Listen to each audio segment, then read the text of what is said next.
Okay. I still had a bit to do, I think, on day one of the finale. I should do the free time stuff.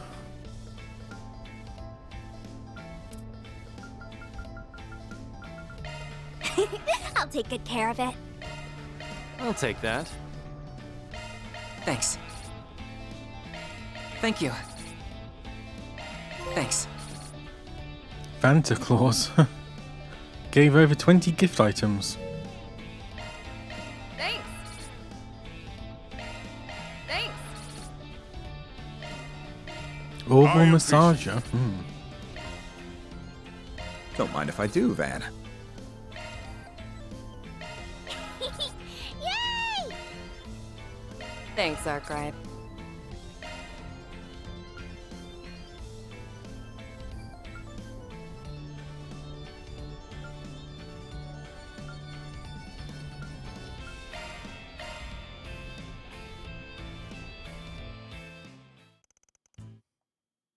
Remember, Van, Mommy, Grandpa, and me are always rooting for you.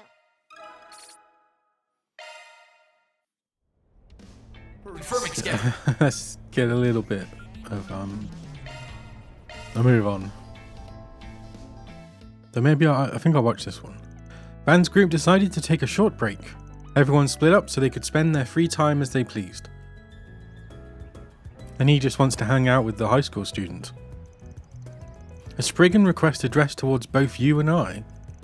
Something stinks real bad about this one, but I don't think it's just a prank either. Thoughts? I can handle it myself if you'd like. That's fine, I'll lend you a hand. We've quite a few shared acquaintances after all, it's worth looking into.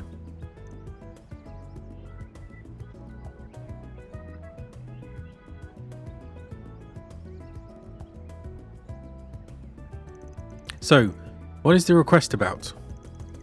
A retrieval. Something's been smuggled into the city via the underground, and we're supposed to go get it. The route there is pretty convoluted, and it looks like shit's been encrypted over and over a few times. Not gonna lie, this might be a little bit out of my depth. Lucky for you that I'm here. We both are perfectly suited for this matter, so let's cooperate and get to the bottom of this. After agreeing to work together, Van and Ren decoded the Forspriggan. They continued gathering clues afterward from the Orbal net and the underworld. Eventually, the trail led them to an attaché case.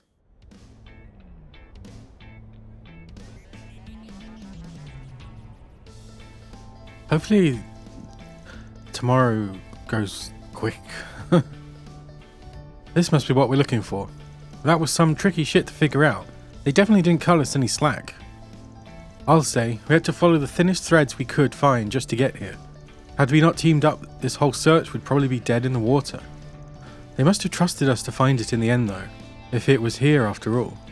Well, let's crack it open and see what's inside. Van unlocked the attaché case and threw it open to reveal... what? Writing utensils and painting supplies? The hell's this stuff for?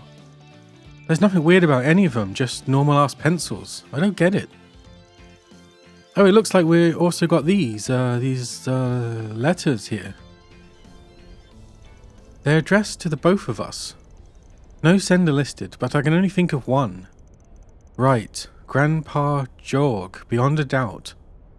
Is he the doll maker? Dear Ren, I realise I'm more than 6 months late. Before I say anything else, I want to congratulate you on your acceptance into Aramis. Time really does fly fast, doesn't it? It feels like it was only yesterday that you enrolled at Genis. Genis? You've always had that impeccable talent and appetite for learning, from your studies to your papers and everything between. You may have felt at first that there was no point returning to ordinary schooling, that it was a waste of time for a mind of your caliber. But there are some things you can only learn and experience in those common places. I suspect you've come to realize that yourself. Now that you have a place in this world to call your own, it's good to spread your wings and spend time away from your friends and family. Although I only looked after you for a short period, I pray that you find happiness wherever your travels take you. Sincerely, Grandpa George. Thank you for taking care of those kids and tidying up the workshop during your visit a year and a half ago. I greatly appreciate it. That was a nightmare. There was traps everywhere. Robots wanted murdering you. I didn't know what to get you to celebrate your admission, so I simply picked up some safe bets for a student your age. If you have no use for them, feel free to throw them out. I'll hardly be hurt. Oh, don't be like that, Grandpa. I could never throw these things away. He's still as he ever was, awkward and clumsy outside of his doll making, and I wouldn't have it any other way. Alright, let's see what he's got to say to me next. To Mr. Van Arkwright. It goes without saying that you and I have done much for each other over the years. I won't dwell on that ancient history. But if I can offer one piece of advice to you, do not avert your eyes from the spirit you have within. Beyond that, please continue to guide and protect my granddaughter. I trust that you are looking out for her while she's in your periphery. Did he really have to write that last part? I'm not used to seeing him be so protective. Hard to blame the guy, he ain't seen you in years. Cut him in a little slack. At least it's not just you he's being nosy with anyway. What did he mean by your spirit within, though? That's an intriguing line.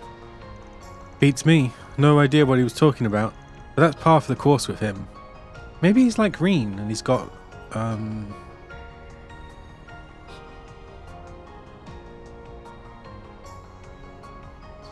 what was it that Reen had? Like his ancestor was inside him or something.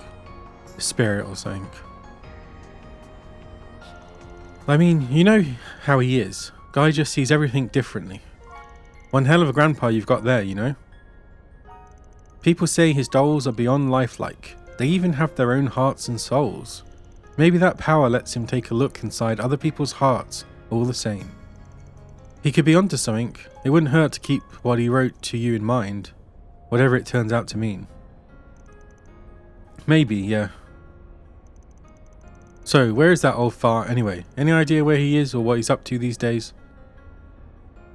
I have no idea. Your guess is as good as mine. He may very well have slipped back to his workshop in Crossbell by now. Or perhaps he's abandoned it and set up shop somewhere else entirely. It's so hard to tell with him. My master was like that too. Maybe being all cryptic and shit's just part of getting old. Maybe so. I'm happy to have heard from him at least.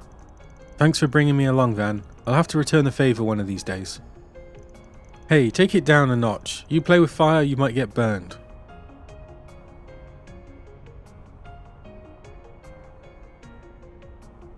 Oh, you think I'm still just some little girl, do you? I'll be all grown up before you know it. In many ways, I already am. Oh, at least enough for me to reach out and lend you a hand when you need it most. Just like you did for me all those years ago. Sheesh, the old man's right. This girl is growing up fast. Too fast, if you ask me. Sure, I'll ring you up if I really need a hand. Van saw Ren back to her dormitory and left the attaché case in her care. With that, the two went their separate ways. And just like that, it was back to the usual business. I'll invite you to a tea party sometime. I do so enjoy being a good hostess. Tea party?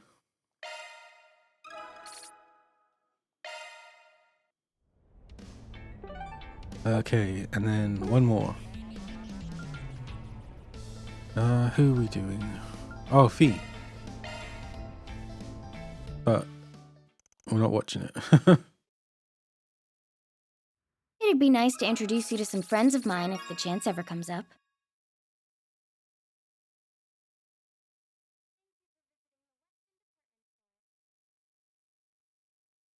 Rainfall, thank you for walking into my life. What the hell was that?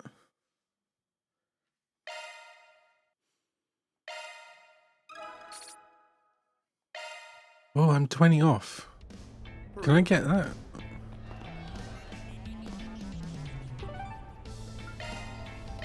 Here goes.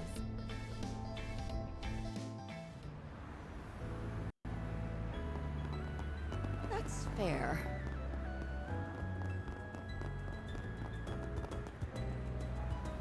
She's still painting.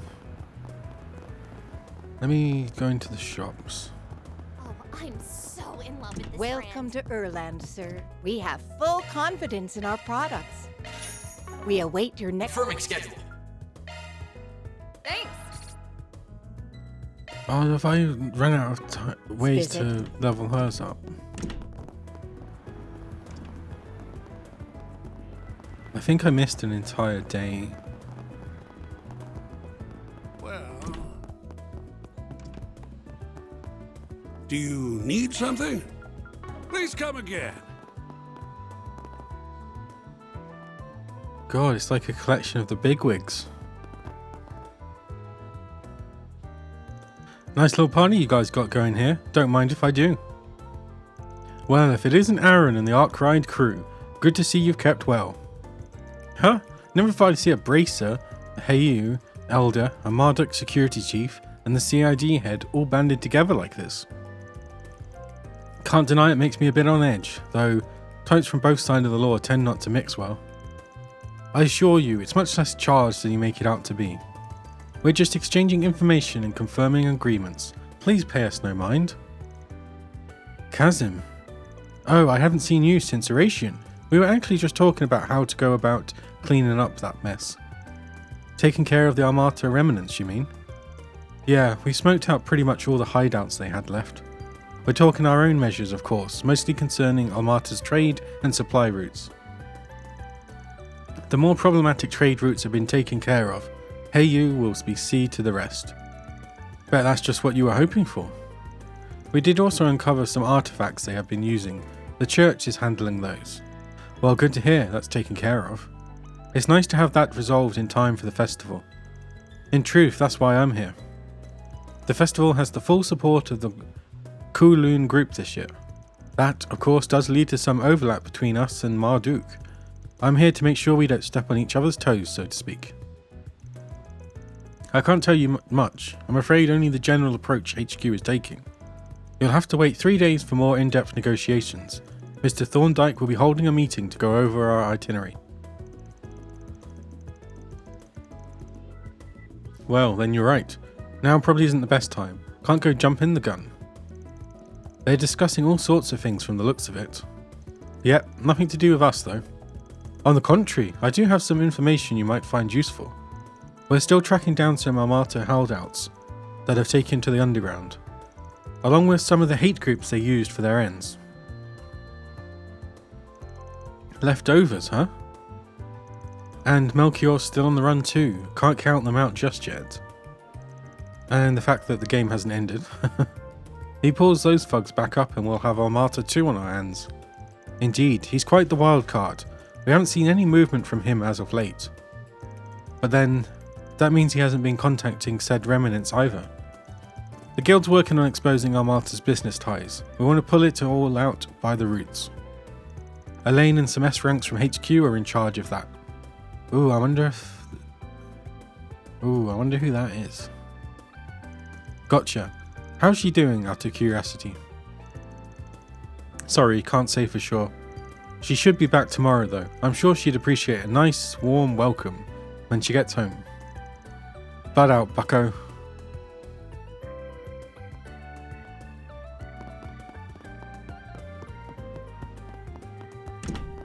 Oh.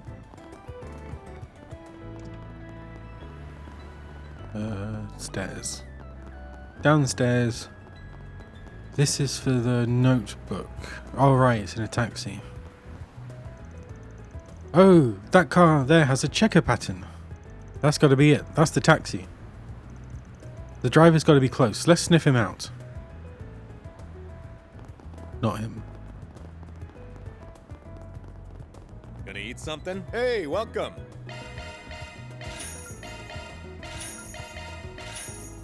Thanks, pal. Whew, I am stuffed. Whew, I am stuffed. Thanks for the grub. Thanks for the grub.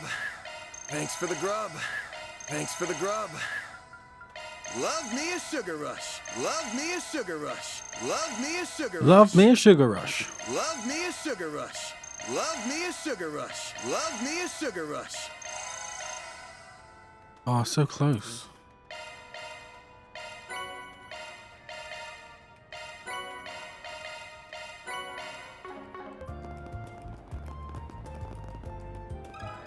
Let me ask you something.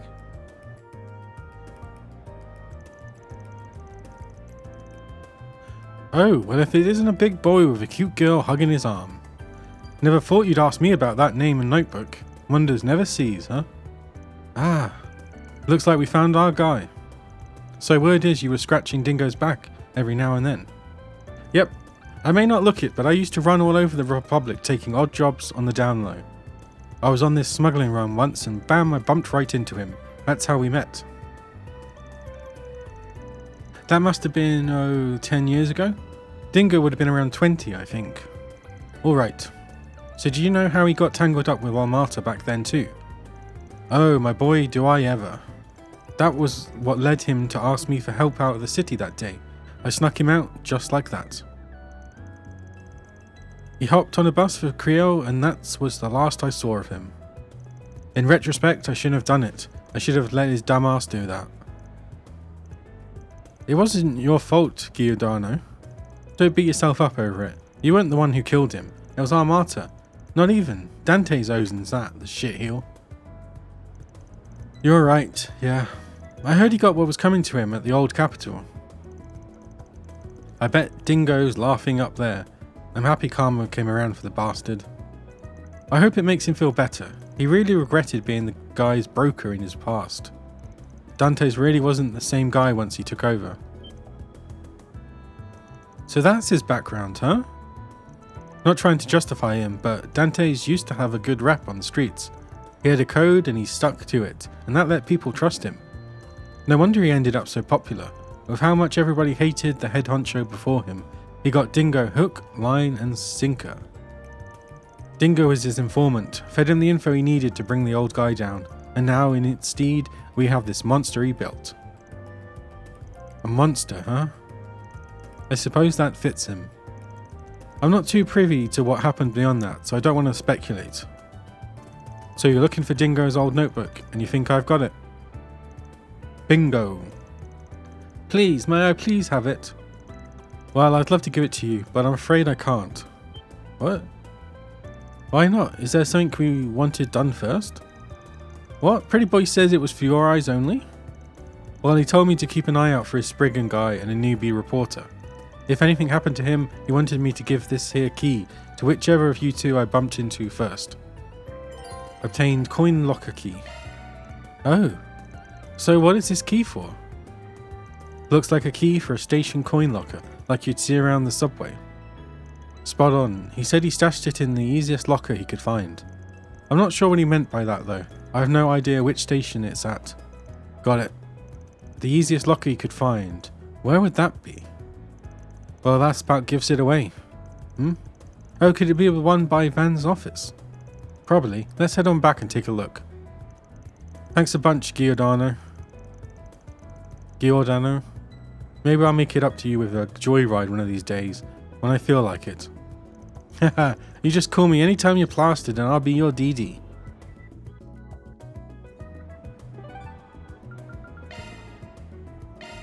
Off we go.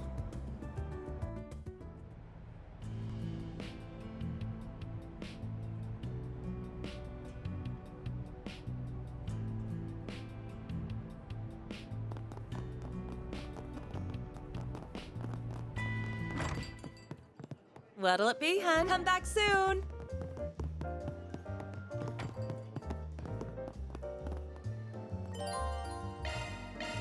Pick something already. I've already eaten all these. Take care out there.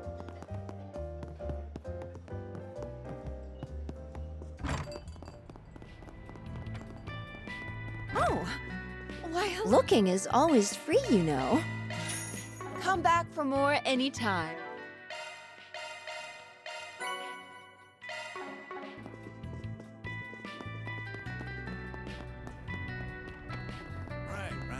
Say, why not take some flowers with you?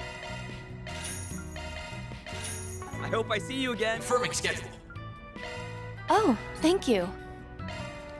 Already done that. Thank you very much.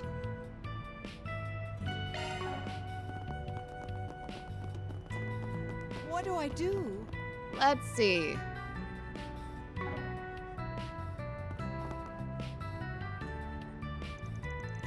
That key we got from the driver probably goes to one of the coin lockers here. What do you say? Should we check out what's inside?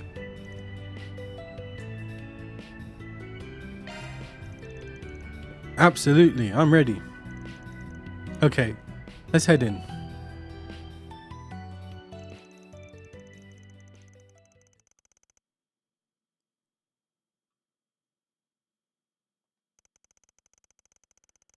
They located the one that corresponded with the key they held, finding a black leather notebook inside. The group then proceeded to move to a quiet location in order to inspect the contents of the notebook.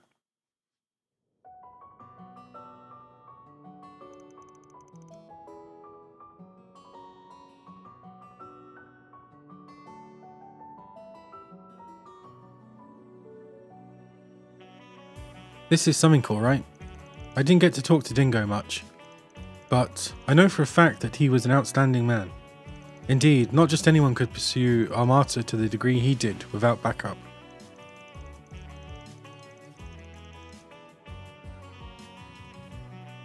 It was probably his way of making amends for the role he played in Dante's rise to power. These notes mention how the previous boss's family was murdered too. Even they didn't get spared. That's horrible. Such a heavy burden for him to carry. But that wasn't his fault. He couldn't have known that's what had happened. I can't imagine he felt like he could be in the public eye anymore after that. And that's why he took me under his wing, a good-for-nothing rookie. It appears he compiled quite a few notes about the ringleaders we took down in Narration as well. Yeah, let's take a look. Viola, gender female, age 26, originally from a minor noble family in the Quidas region in the Central East. Her family fell into bankruptcy after Quidas annexation by Valis. Viola herself being sold off to a wealthy merchant so they could make ends meet. Current status, dead. She soon fell into the hands of a criminal organization that was targeting the merchant. Though initially nothing more than a plaything and object of pleasure, she eventually managed to oust the boss and wrestle control into her own hands. Her brutal leadership reputation precedes her. When 2 years later the group tried to expand their influence into Calvard, they caught the attention of Almata. Conflict with them was brief, as they were quickly obliterated by Dantes, to whom Viola swore loyalty afterwards. As a consequence of her turbulent past, she's incredibly dependent on Dantes, which might be the reason she harbours a fierce rivalry with her fellow Melchior, their positions equivalent within the organisation. Though the body of her needle gun was produced by Zect Arms, the full piece is not part of their official lineup.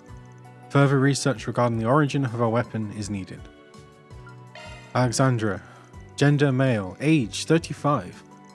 Born in the former Principality of North Embria in northwestern Zemira, he was 5 years old when the Salt Pale appeared, sowing chaos in his homeland. Him and his father, then protectors of the ruling family, fled alongside Prince Balmond when he fled the country. Spent most of his childhood and adolescence years in the free city of Talasem. Trained by his father in the traditional military arts of their homeland, he served the former ruling family until the age of 25, though his life was soon thrown into chaos. His father and he were both ordered to retake Northumbria following the death of the Norgan Jaeger's figurehead, the current ruler since Prince Balmond's escape. After their assault on Northumbria's capital, Halisk, they managed to seize and control the city for a time, acting as its effective government before being overthrown by the Northern Jaegers. This ensued a massacre of the remaining civilians in Halisk, mandated by the crazed former Prince Balmond.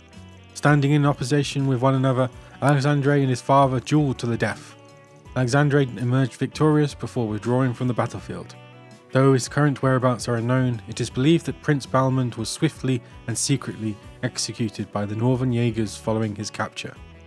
Wandering from one corpse to the other, Alexandria was soon scouted out by Dantes himself and brought into a leadership position within Almata. Though outwardly austere and restrained, he's merciless in combat, sparing none who dare cross him. His ultimate goal being the search for his final resting place. He has rejected any attempts at persuading him to leave Almata. Despite the mechanized gauntlets he wields not being part of their official lineup, it does appear that they were developed by Zect Arms. Olympia, gender female, age 19, dead. Little is known about her, although she allegedly hails from a remote village hidden in eastern Zemuria. Rumours say the entire village was comprised of heretical puppeteers who worshipped a doll made in the image of an angel. Thought to be an artifact of some sort, the doll was looked after by a medium. The village's gruesome customs mandated that those close to the medium were to be offered as sacrifices. These sacrifices spared no one, not friends nor family. Though soon tragedy befell the village, leaving Olympia and the doll alone to wander the continent after the demise of all they knew. Multiple records suggest instances of criminals being slaughtered when encroaching on the wandering pair. She was later inducted into the Gardens, the assassin organization, and made overseer of the Garden of Arum, though it appears she mostly left to her own devices after being invited by the other overseers, these including Melchior and the Emperor. Melchior and the Emperor?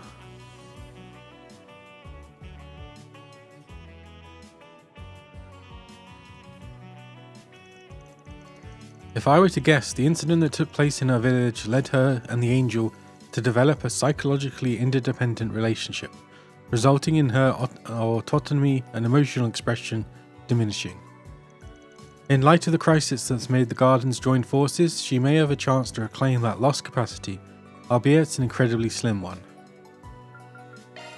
Arok, gender male, age over 150. In contrast to the known confirmed leaders of Almata and Garden overseers, eyewitnesses' reports of him are few.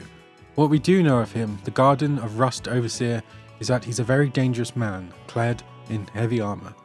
Much of the information about him stretches belief, including how he was supposedly born in a different time period altogether, over 150 years ago.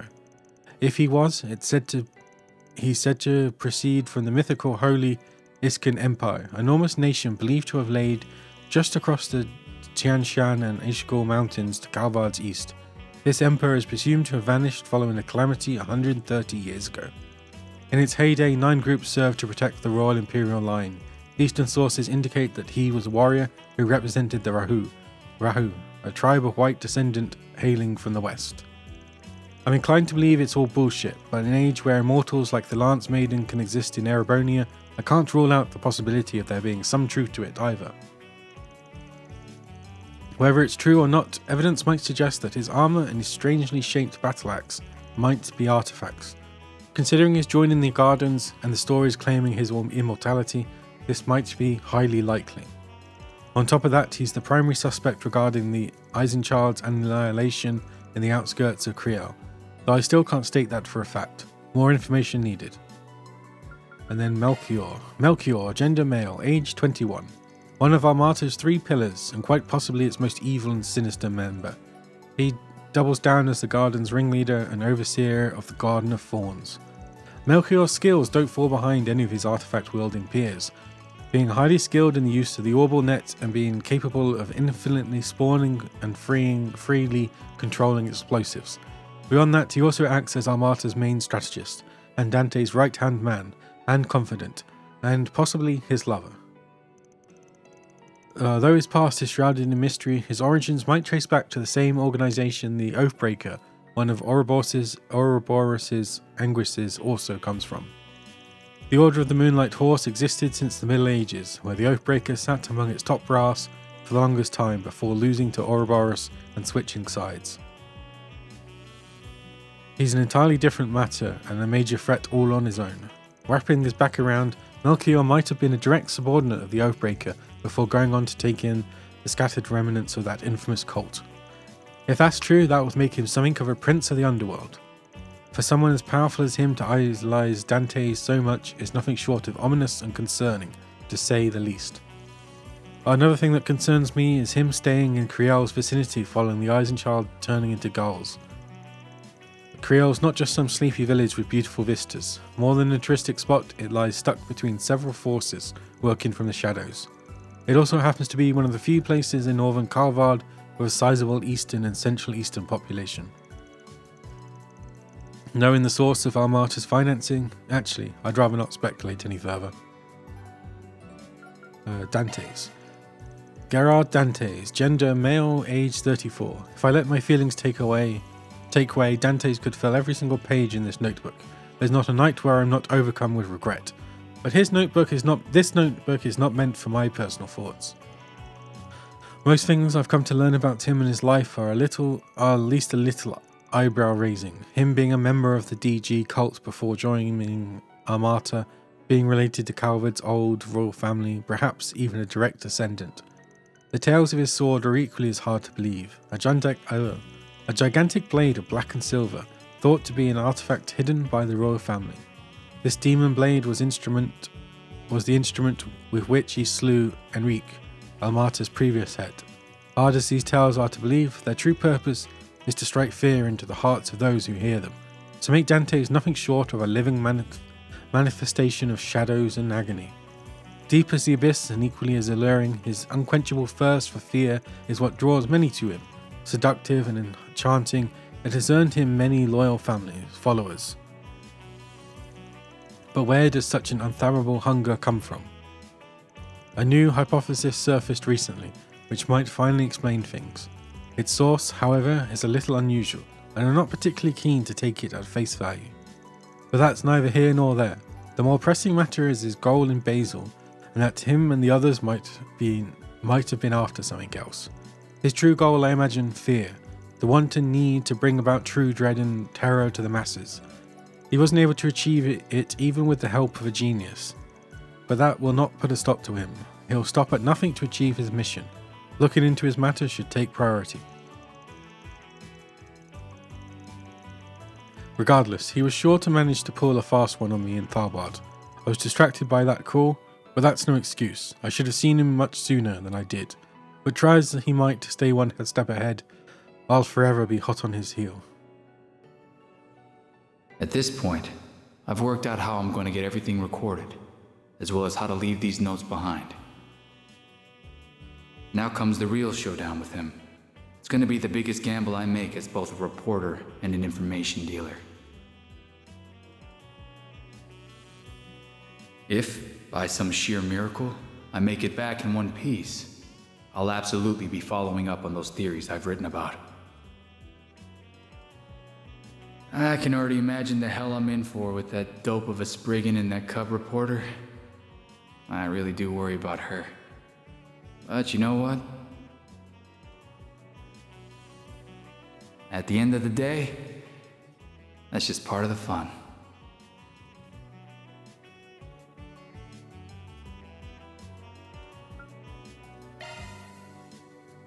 Dingo. Dingo. Oh yeah, you can reverse now. You can rewind now, can't you?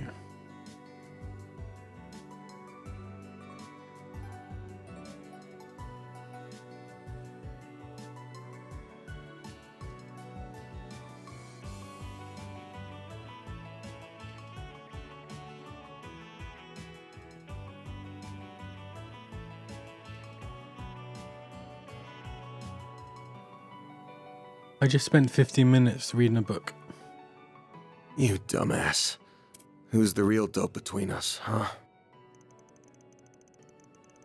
This dude was totally nuts. How the hell did he find it in him to go that far? I can only imagine his love and care for others spurring him on to gather this much information. He was both a clever and kind man. And he wasn't just trying to make amends or settle a score. I don't doubt he genuinely worried for everyone's future. It goes without saying, but it's a true shame. He was taken from us far too young. Sniffle. I'm so glad you two were able to find his notes. Likewise, it must have been the will of the goddess. Once Marielle collected herself, the party drove her back to the Tyrell Times. After reporting their success to the editor-in-chief Gunning, they got back to work. As for Dingo's notes, once the contents were copied, it was decided that Marielle would hold on to the originals for safekeeping. That's a wrap. That's a wrap. Love to see it. Reward deposited.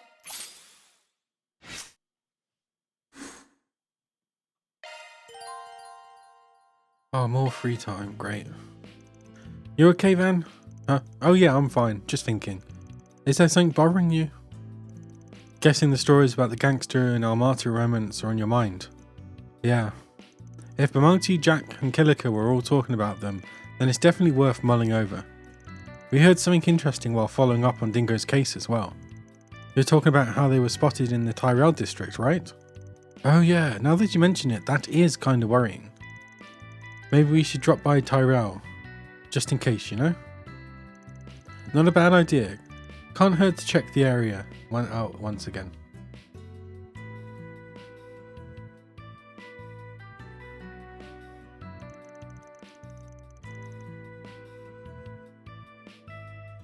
We can probably rule out the busier parts of the district. Same for the area near the restaurant that's run by Heyu. An additional mandatory investigation point has been added in the Tyrell district. Okay.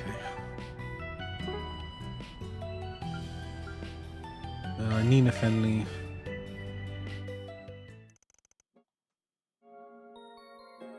That was invigorating. You should keep an eye out for my next performance.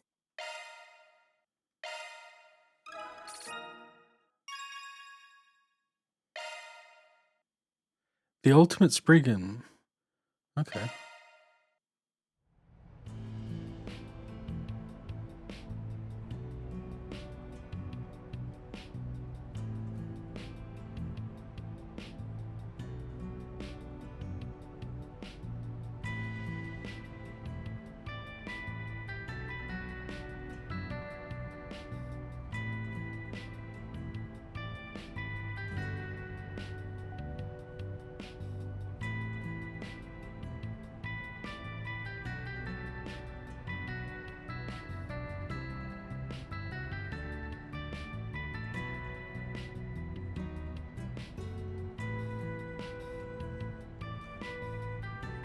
Okay, what am I doing? Let's do this.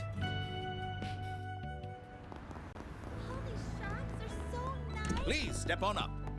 Welcome. Thank you. We await your next visit. Great. Welcome. I hope to see you again.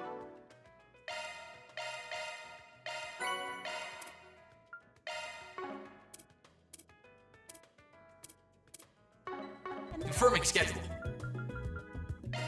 Thank you. I see. This feels great. Do you know what I hope to see you again. I don't hope to see you again.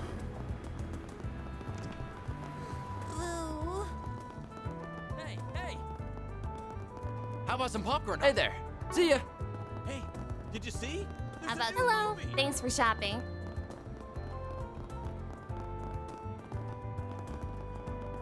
Ah.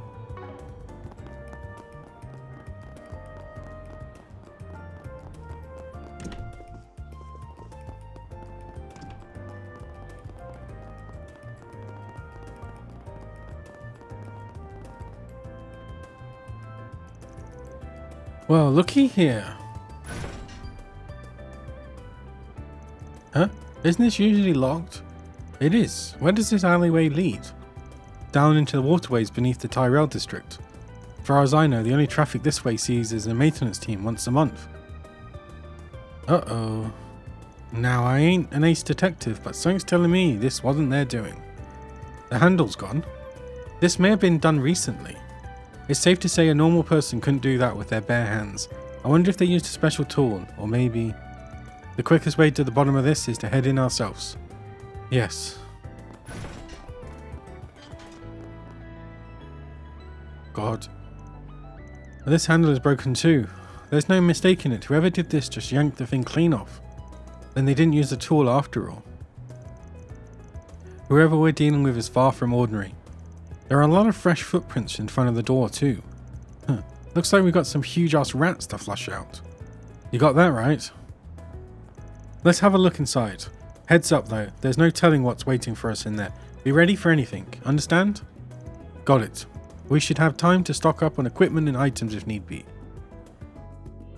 No, there's no time. Entering the waterway will end the afternoon's activities and advance the main story. Yes, that's what I want.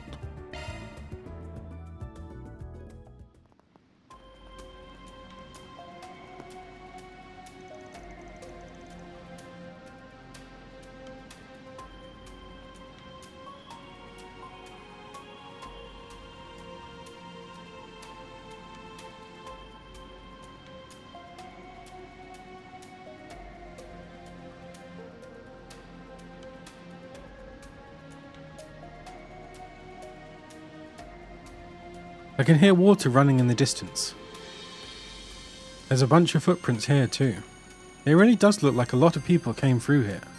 Everything points to them being remnants of Armata and the gangs that served them too. Oh? Oh no. It stopped. It didn't shine half as much as it does when a Genesis is involved. It sounded like that temporary flicker was what I triggered when we first met too. Sure seems like there's something here. Yeah, and yes, make sure the backup crew is on standby. We might need them in here at a moment's notice. Right.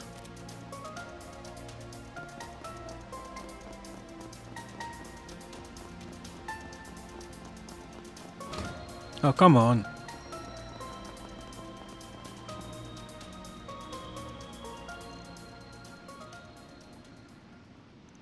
There they are. It's all over. We're finished. This can't be happening. What did we do to deserve this? The hell's gone into you guys? Uh-oh. Eek. Who are you? You're here for a fight? I'm a Spriggan from here in Edith. Part of my crew's job is helping people who can't turn to the guild or the cops for aid. So, if there's something you need help with, we might be able to give it to you. Won't you at least talk to us? You're a Spriggan? I think I might have heard of you at some point. Now that I get a better look, you've got some real babes with you, huh? Maybe they're doing better than we thought. Maybe they're doing better than we thought. Don't let them trick you. The only Spriggan in Edith is from Arkwright Solutions. The guy who kept going up against the beasts at the top of Armata. Now that you mention it, if they take us in and manage to get anything out of us... No, I don't want to die. Damn it. They got to be on something. Oh yeah. It's Armata's enhancement drugs. Here they come. No. Die. No mercy for you. No mercy for me. Like hell you are. Payback time. Dispatching shield.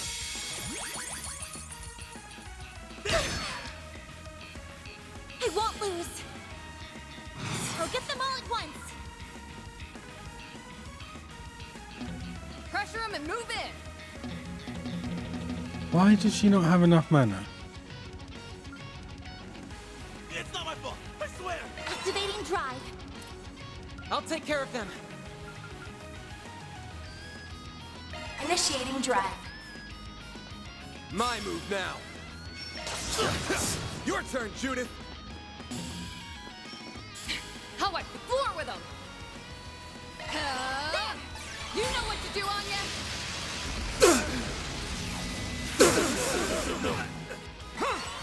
Eat this! Judith!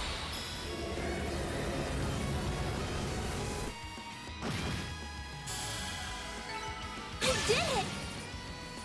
That was weird. If we don't do something to stop them from taking us in, Milky and that armored guy are gonna... Figures. Their fear really runs that deep. Melchior's on the run, and we took out Arakok personally. The same goes for their boss Dantes. There's no one who can harm you anymore. You don't need to worry. So please, just let us help you. Really? Don't let them fool you. If they find out we betrayed them... Sorry girls, I never want to doubt a cutie, but... if a fate worse than death is all that's waiting for us, I'd rather do the deed myself. What are you talking about? What are you... Jeez. Don't do it! Damn it! Oh, Renee. What? Oof. They're fine, they're just unconscious. Guess that's the rebound from using a power their bodies just couldn't handle. I'm just glad they're alright. Oh, what a relief. But what just happened? Give me a break. Timed your inference perfectly now, didn't you? Certainly not. I only just arrived. Intelligent sounding voice. I'm surprised it doesn't say glasses wearing voice. It's that damn desk jockey again. His aim was so precise. Thank you very much for your help. Think nothing of it. Or would you prefer to call it a debt owed? A debt given. This should be either a guild problem or something your side should have handled from the start. Your boss mentioned how these guys had slipped through the cracks of your cleanup operation. Feels like you did a sloppy job to me. Not at all, this was the most efficient approach to the problem. We performed a thorough cleaning of the major cities outside of Edith and drove all of the leftovers here. Into the sewers. We do have a Hercules unit standing by that we could send in at a moment's notice. But I wonder if we should outsource the work to you instead. Son of a bitch. It all makes sense now. All of the fragmented information we gathered from all over the city did seem to fit together remarkably well. We never stopped to think that all this was deliberately spread by you to lead us here. That's all this was? That was the intention, though whether you were able to follow the clues was down to you. The rules forbade me from getting directly involved in what happened in Oracion. So I was forced to stand on the sidelines as the place filled with fond memories for us was saved by you. Consider this revenge for that.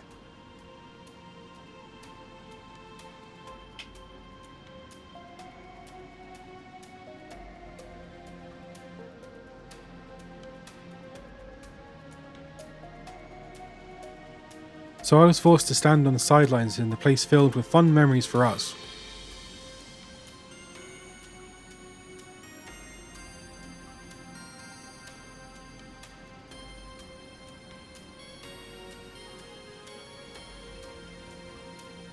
So I was forced to stand on the sidelines as the place filled with fond memories for us was saved by you.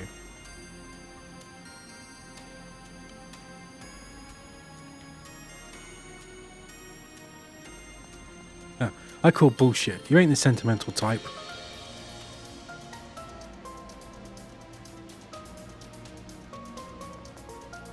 Still, she's going to be back in town tomorrow.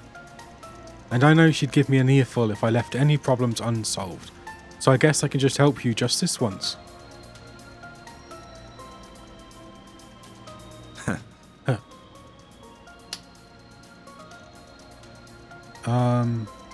It's like I'm seeing two of the same person.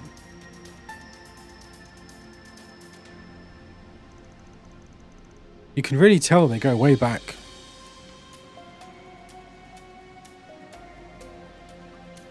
Get a damn room, you old winkly old farts. We'll help too, of course. Do you have any idea how many more of them we can expect in here?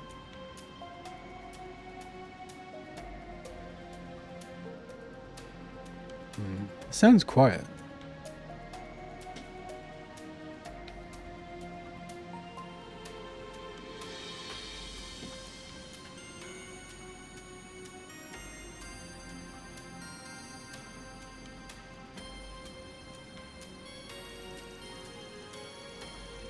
We believe there to be roughly 30, 20 thugs and 10 former Almata members. Damn, we even got a breakdown. Oops. Sure are a lot of them though, huh? Either way, guess we should give the others a call and get them to come down here. The two reserve members hurried from Arkwright Solutions' office. As the road ahead forked, they decided to split their group into two.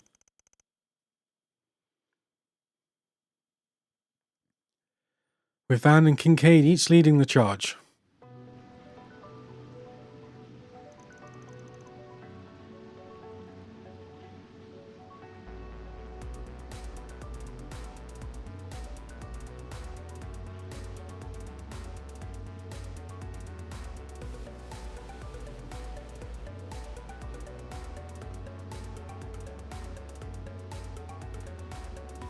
These two teams should work.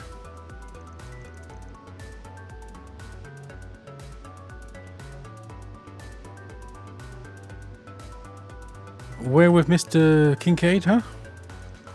Judging by his aim earlier, he won't drag us down in battle at least. Oh, I assure you that these teams were decided purely on combat balance.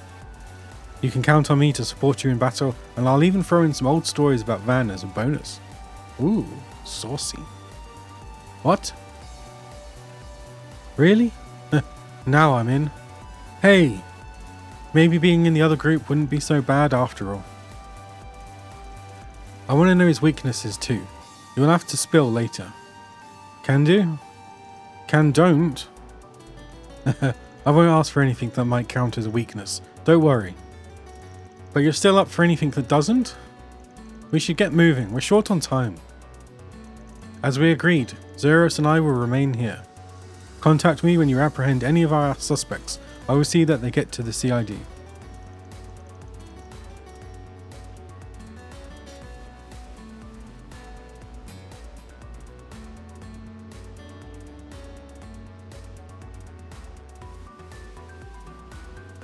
Thanks. I know we can always count on you. I appreciate your assistance, Mr. Z-Man. We'll need your help too, Zeros. Then, let's get this thing started. We're going to make for the other side where the two routes meet and taking everyone we find along the way. Right. Understood. We've got this. This is the perfect chance to show off all you've learned under Van. Let's get to work, Team B. Prove you're better at this than he is. Got it. Damn right I am. This isn't a competition. Well, take care everyone. The same to you, Agnes. It's totally a competition. As long as they have that much spirit, they should have no trouble dealing with this. Still,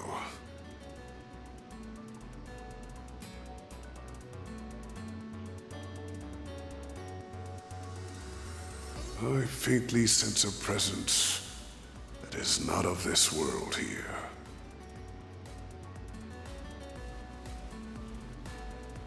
I cannot precisely pinpoint it, now that I've lost my stigma.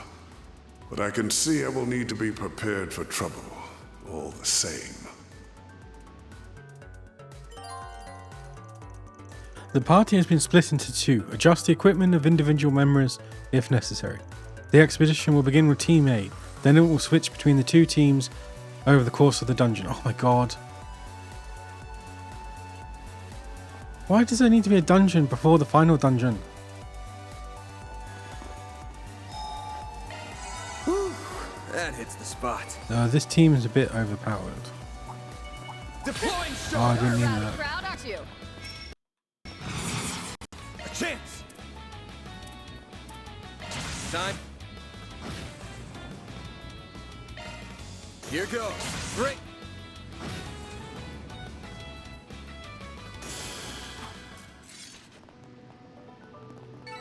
Nice. That went great. Detect treasure. Going, Van. Gaiaverse.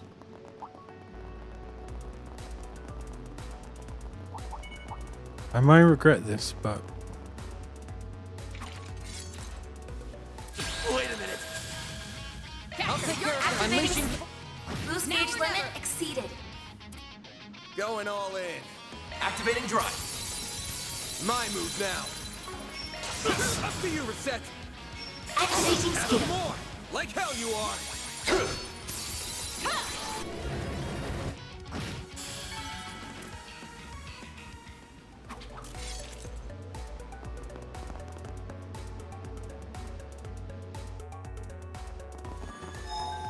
I feel much better. I feel much better.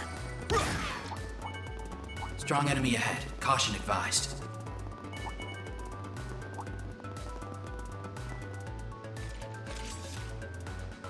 Wait a minute. I'll round them up. The end of your finishness. Here goes. The end of your finishness.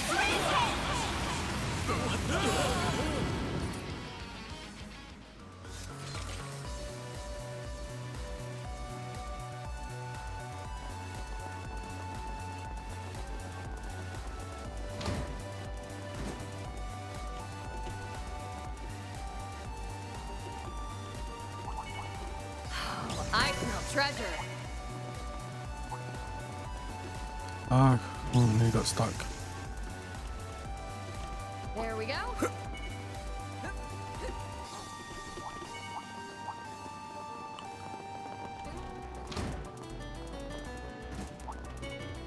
Engaging enemy.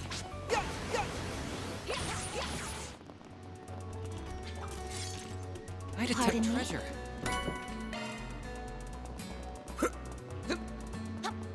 There we go. Threat level high. Be extremely cautious. Looks like the gang's all here.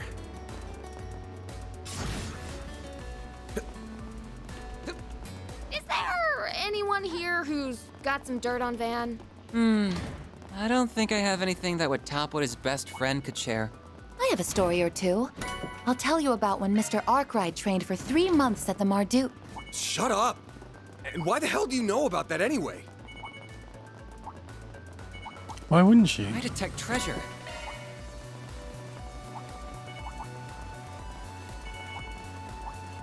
Oh, I smell treasure.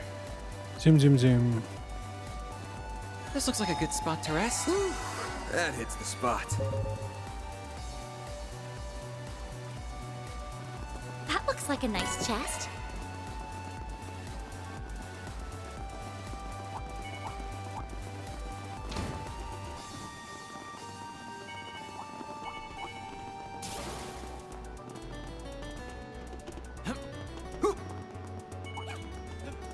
That looks like a nice chest.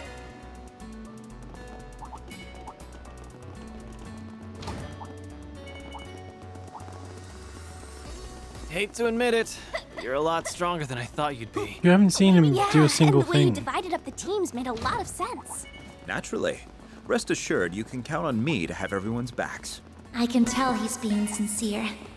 I understand now why Van trusts him so much.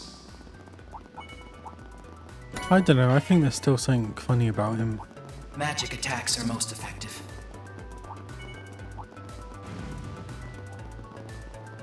This looks like a stopping point.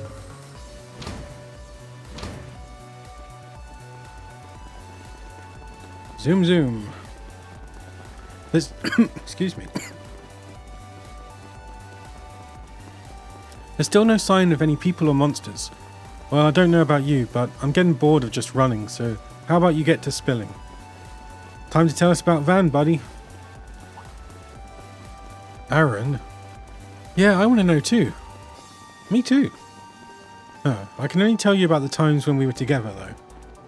I believe you've already heard about his time in Eratian, which just leaves our time at Aramis. I really want to know, but still. Yes, please. We want to hear all the sordid deets between him and Auclair too. Guys, we really shouldn't. If you'd rather not be involved, we can run a bit ahead of you. Wait.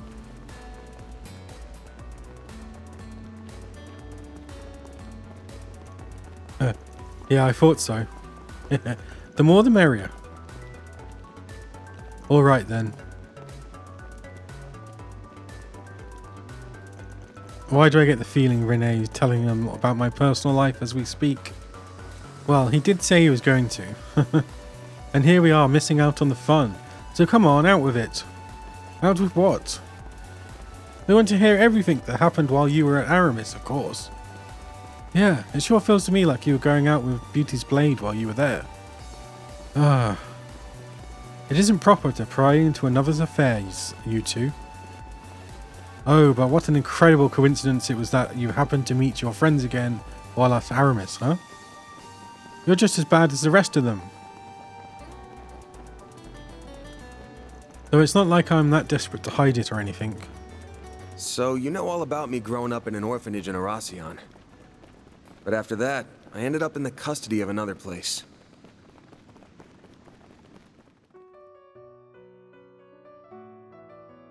A lot happened after that, to say the least. Both good and bad. Then things changed again when I was 14, and I ended up somewhere else.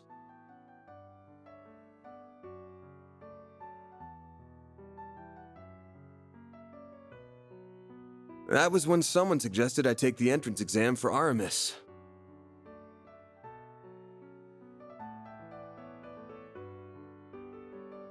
And that was where we met again for the first time in 7 years.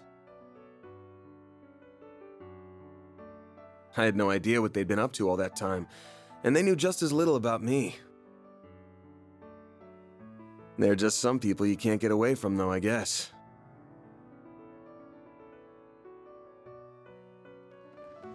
Still, while neither of us knew exactly what happened to him,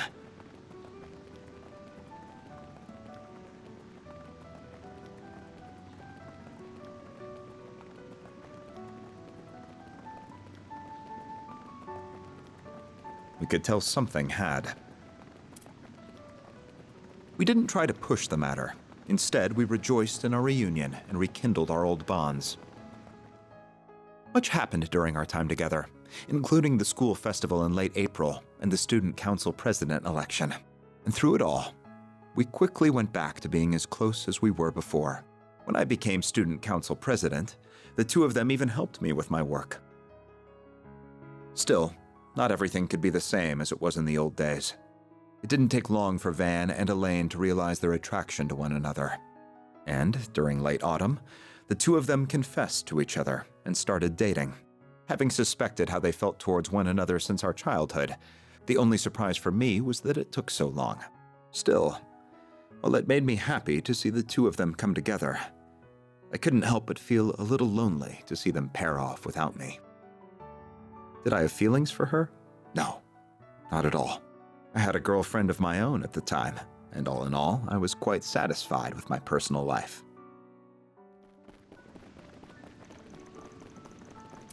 Still, it was like most relationships at that age. It was never going to last. It was over and done in half a year. I think we just gotten carried away because we were so happy to be together again. I wasn't the only one with stuff going on either. I could tell she had trouble with her family even then. But that's how relationships are. We probably could have taken it further. It just didn't work out that way. After that, we were both focused on the school festival as second years. And by that, I mean we were busy as hell. Preparations revolved around Renee as president, Elaine as vice president, and me working behind the scenes. We filled the whole thing with surprises. The performances at the end were some real unprecedented stuff. The school principal may have been less than pleased by it all, but looking back, it was still a fond memory for me.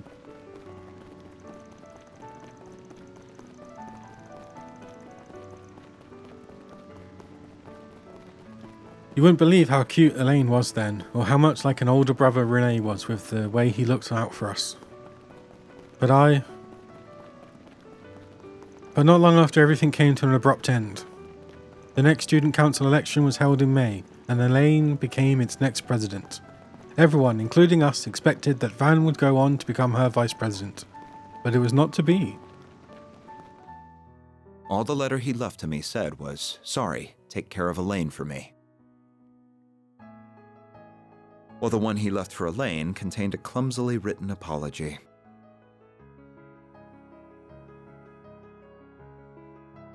Neither of us were told anything about the reason behind his actions.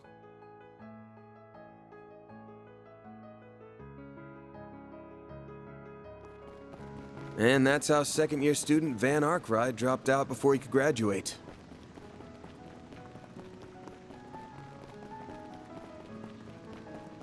That was 7 years ago now. Well, 7.5 if you want to get nitpicky about it.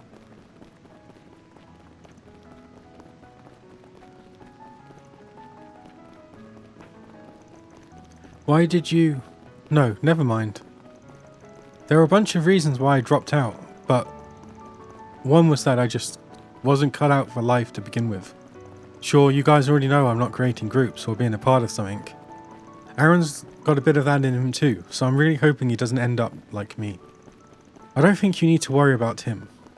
Still, are you sure you're really as bad with groups as you're saying? Huh? He's saying that while he's surrounded by his whole bloody company. Sure, there's some reasons, but no doubt he'd rather take it to the grave than tell us. Judging by that crap he was spewing this morning. Oh, right. Van is going to be just fine. I'm not going to be fine if you keep running. Oh? I believe the reason he said what he did this morning is the opposite. Because he's facing us head on. He's not trying to change the subject or gloss over how he's feeling. He's giving us a clear sign that something's wrong. We all know how he is. He's cunning but kind, and more dependable than anyone. And deep down, a little timid, too. That's why I'm not worried about him. He's going to be just fine.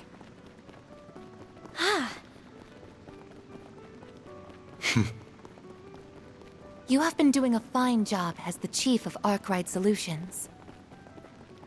It seems to come to you naturally, too, as does your consideration for all of us. Yeah. I've always been good at looking out for others. I mean, look at how understanding you've been of my situation. I don't think Elaine and Kincaid are going to be satisfied with that explanation. Or the others in the office, for that matter.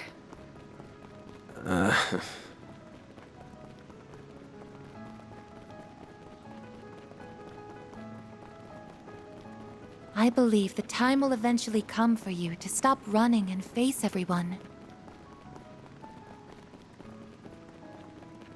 Not just us, but your friends, your master, the people you live with. There are so many people who care deeply for you. I count myself among them. It's honestly hard to watch you sometimes and not say anything. But at the end of the day, the responsibility falls to you before anyone else, and you need to be aware of that. Good grief. I feel like I can hear everyone on Renee's side saying the same damn things.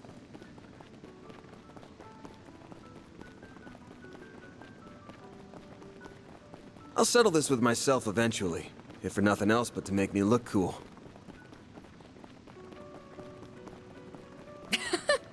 That sounds like a good start to me. You do like to act cool after all.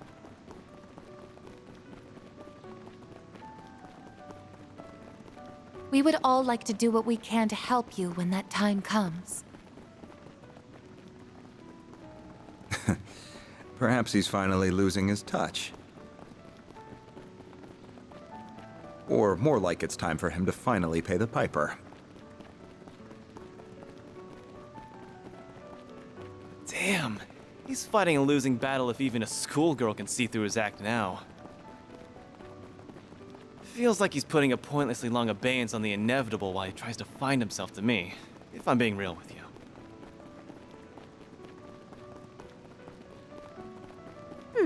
I could see the finding himself angle, yeah.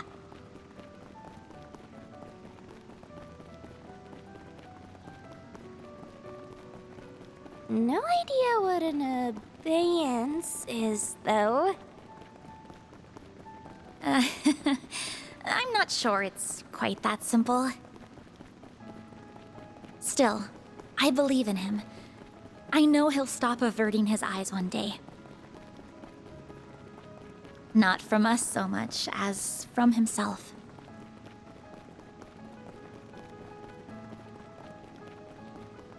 And yes, Listen to this girl. It's that kind of straightforward honesty that has the greatest effect on him, I think.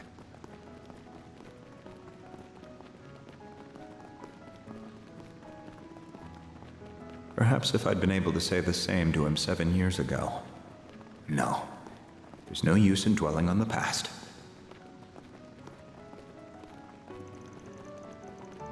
We're almost at the end of the corridor. Get ready, team. Now that we've come this far, I'm determined to make it to the end before he does. And let's get a move on.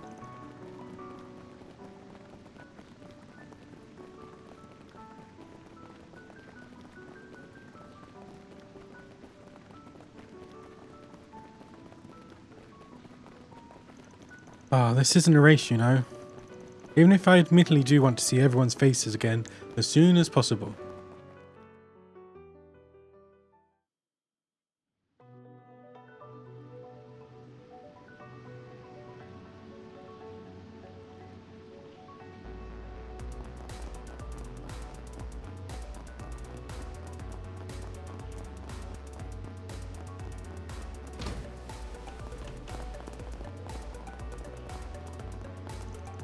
Hey guys, got here at the same time, huh?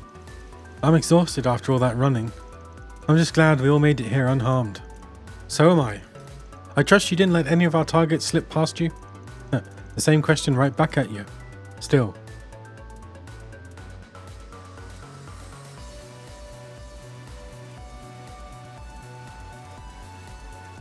All of them appear to be behaving just as strangely as the ones from before.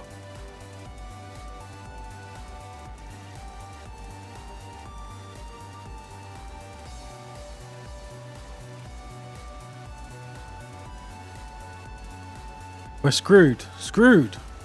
I want my mummy. Please forgive us, boss. Please.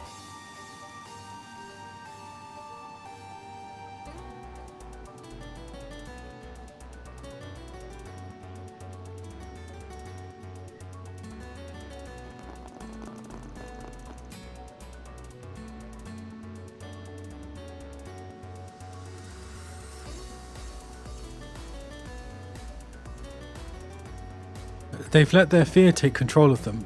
Who do they even think they are talking to?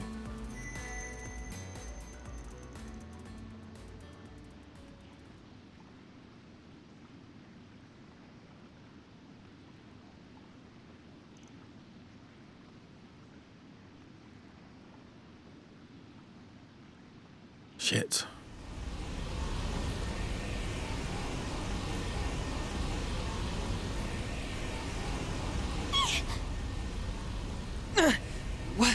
What's happening? Don't let it get the best of you!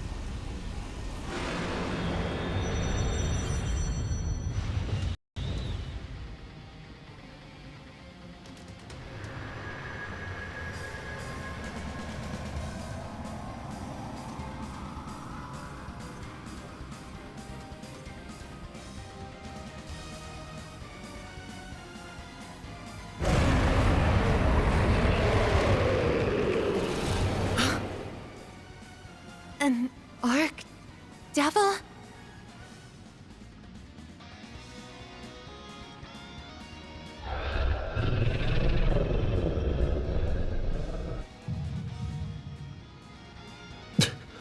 What the hell? Van? Pull yourself together, Is this Dante? mischief maker. Got it, Renee. You pampered prince. Don't you call me any part of that ever again. Damn it! I refuse to lose to a being so unscientific. We will back you up to the utmost of our abilities. Please, Arusha! Keep us safe from harm! I hope you don't think you can take down the Great Grimcat! Assume its strength to be equal to a high-ranking cryptid. Here it comes!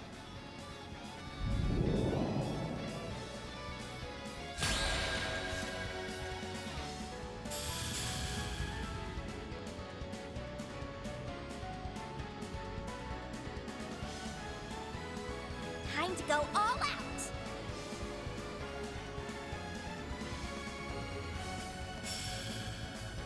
Don't go easy on them.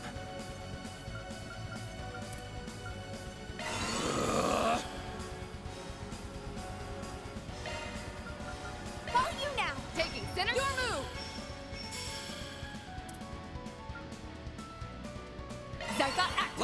are. Oh my god.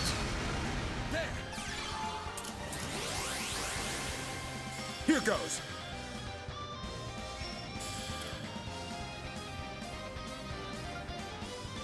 Good luck! Zeta, activate.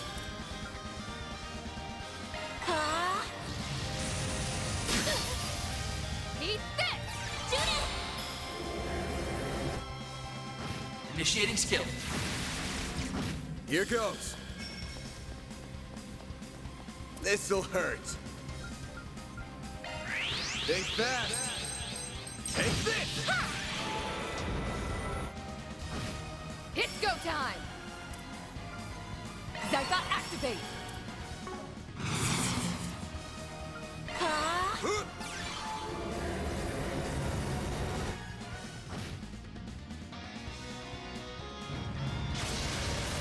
Purgatorial growl.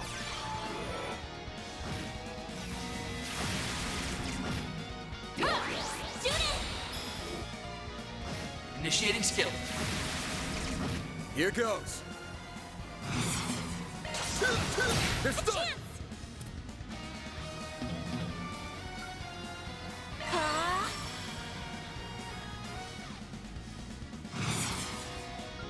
Zeta, activate. Activating drop. There! You know what to do, Anya! A chance. All you, Agnes.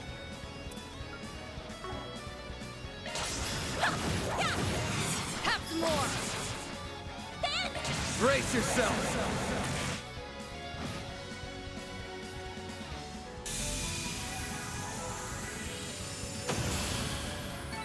Nice. Moving on up. What'd you expect?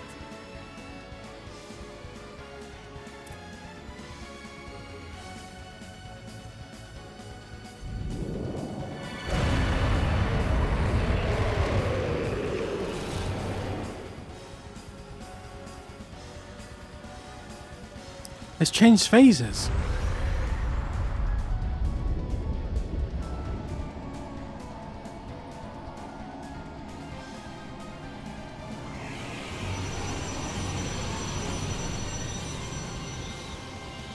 What the hell?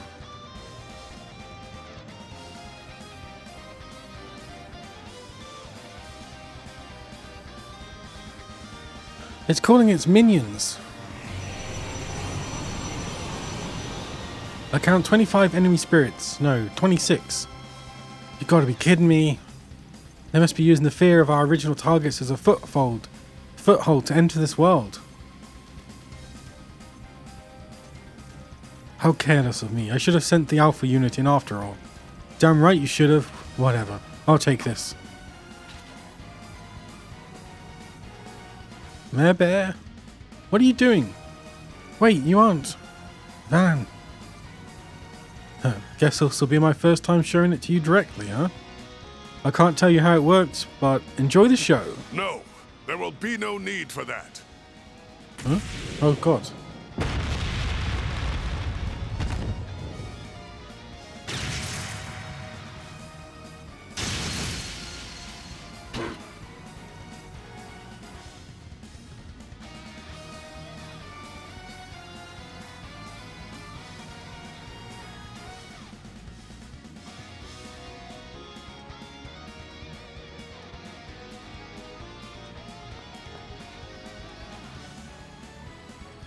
I'll back you up. Oh, this is lovely. They're all coming together. And we'll still have to bloody fight the boss. They'll take all the bloody ads.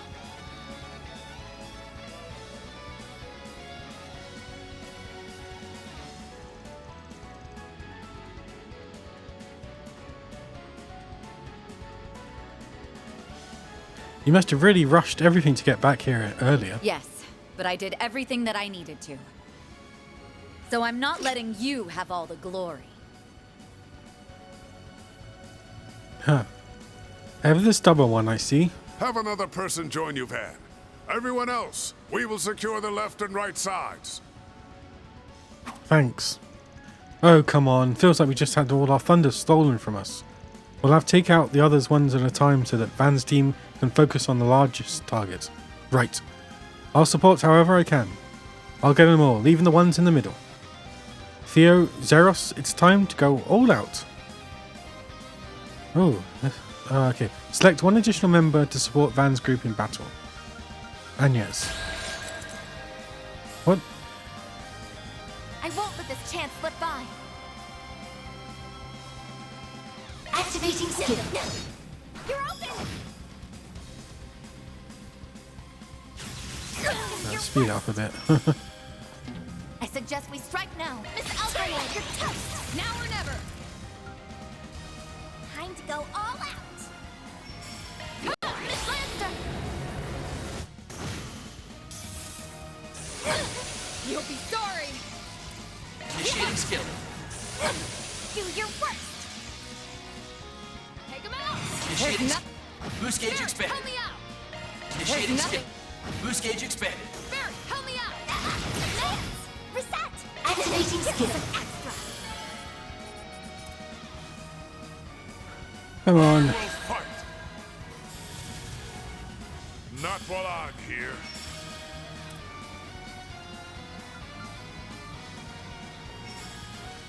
Oh. Did that cancel his spell? Damn it. Stop right there.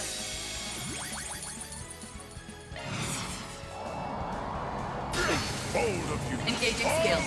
Hello, welcome back.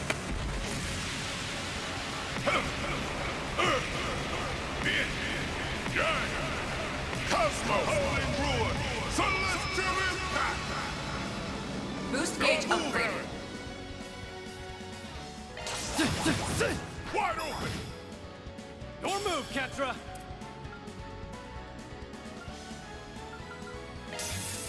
Oh, damn it. Here's our chance.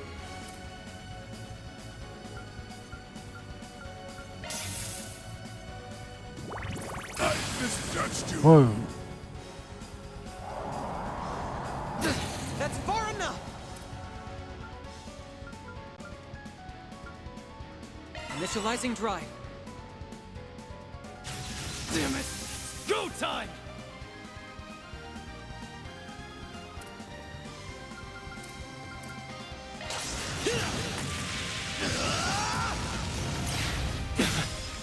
Uh-oh. Way to go.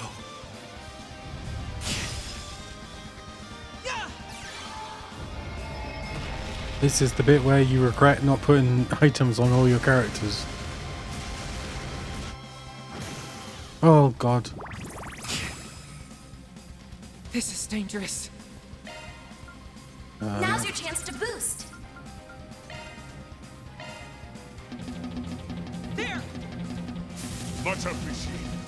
There goes. Engaging skill. All or nothing.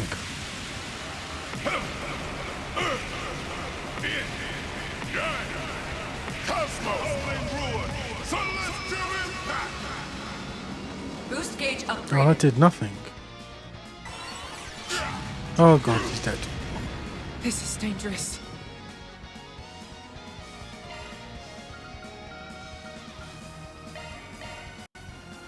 There. I'll take that. Bold of you. Focus unleashed. Oh.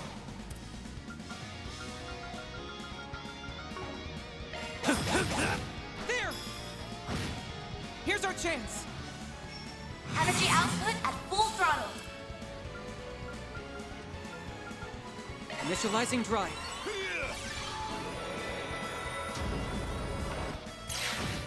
Here I go.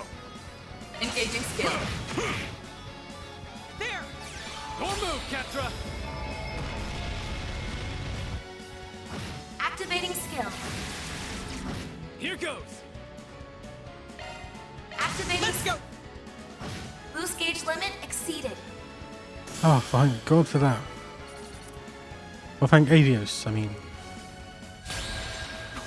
And now we've got the proper team. Take the Grendel has temporarily been made available. Triple heavy ray. I'll remember this. Now's a great time for a shard boost. Regulus caliber. Focus unleashed.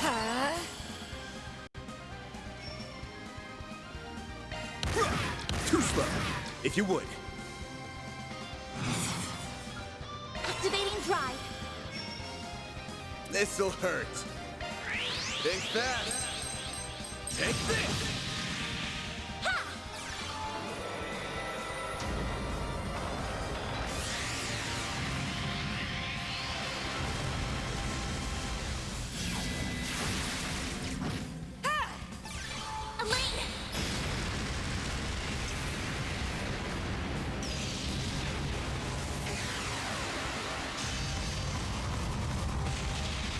Here goes. Activating drive. You can't best me. Focus unleashed. Like hell you are. Terror breath. On yes.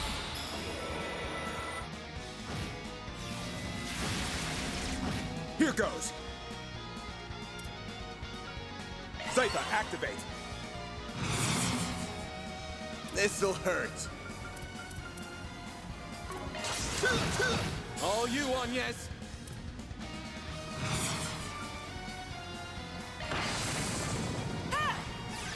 Elaine. Here goes. There.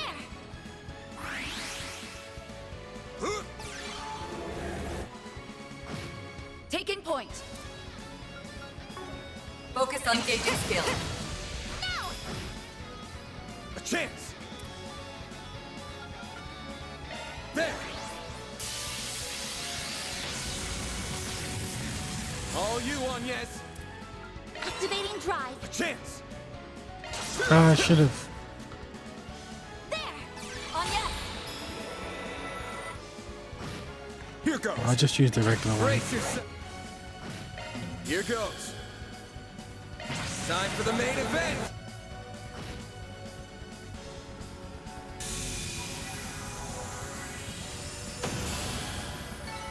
Well within expectations. I won't stop here.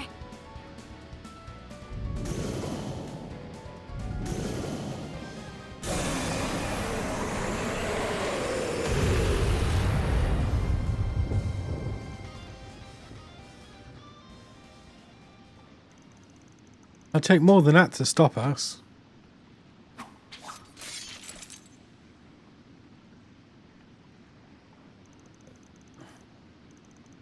I stopped last night and I was like, oh, this will be 10 minutes tomorrow to get through this day. An hour and a half later. They're all unconscious by the looks of it.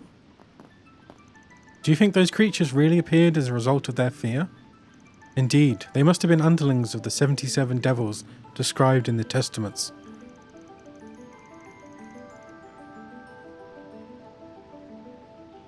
This isn't the first time in recent years that such beings have emerged. Indeed, the last time was during the war, I believe. Yeah. Pretty sure some showed up because of the Great Twilight. That they did. Several even appeared in the Republic. But how did something so significant end up down here? You really think these guys feeling cornered was the cause? It's hard to say for sure. However, it is said that devils are drawn to negative emotions of humans. Thankfully, that was the last of their ominous presence here. I can no longer sense them. Well done. Whew, what a relief. I never expected to find myself up against supernatural beings down here. We owe our victory to everyone fighting so valiantly. I could have handled it myself, I think.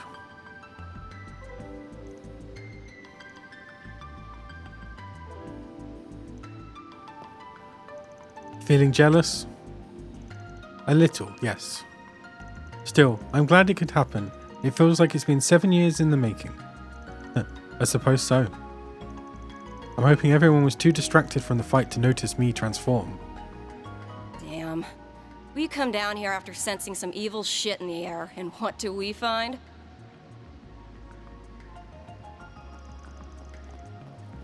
Oh, you're late.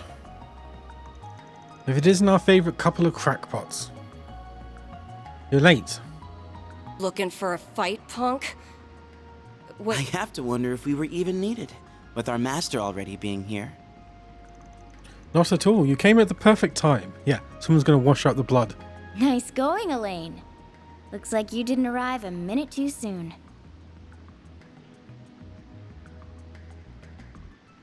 Whoa, 5 new hype train emotes have just entered the scene. Start a hype train and collect them all. Yeah, you heard them?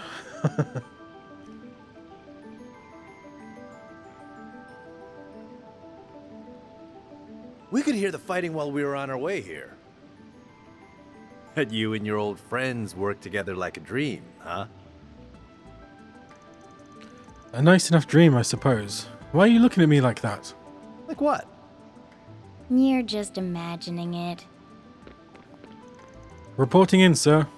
Are those the rest of their members? Correct. Take them into custody. This should be the last of them. Yes, sir.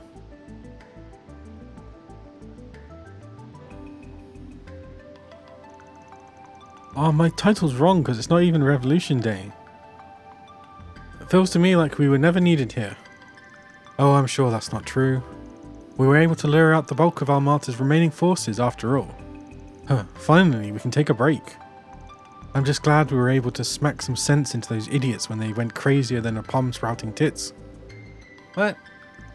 There are better ways of putting it, still. I'm pooped. Same here. As soon as I realised it was over, my stomach started rumbling like crazy. I know it won't make up for everything you've done, especially in Ration, so we can leave that for some other time. But how about we all head to the bistro below your work for a little celebration? On you? Huh? That sounds like a plan to me. I've had my eye on that place for a while. Heard even the former president's a fan. Hold on, you two. Even our division chief speaks highly of it. I can't say I'm not curious myself. The place where you're staying, Master? I'm curious too. Won't be troubling them by charging in unannounced in such large numbers. It's not an inn. It would be best if we asked them first, but the owner is a generous man. He may well accommodate us. Wait, even you're on board with this?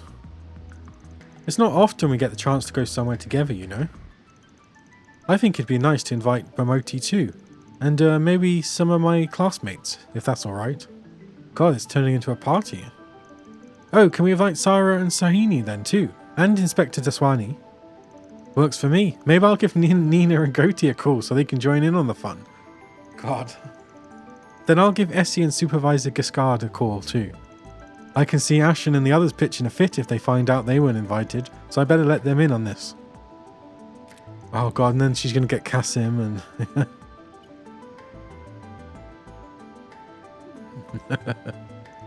Did you have to encourage them? This is going to be total chaos. My only reason is the one I stated, and you're coming too, of course. Does that work for you too, Elaine? Oh, I suppose so. Just thinking about it takes me back to our school festival after party. There is no way this isn't going to be way worse.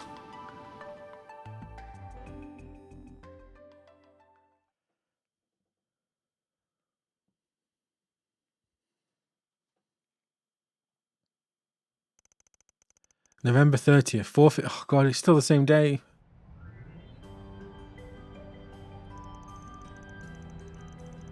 Upon hearing of their plans, Monmort's owners graciously allowed them an exclusive run of the bistro until 7 PM. They then invited many of their friends and acquaintances to join them, amounting to more than a modest celebration.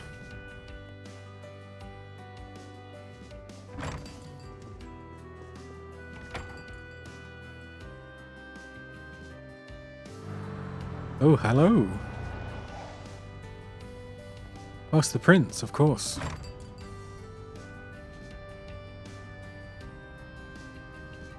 I'm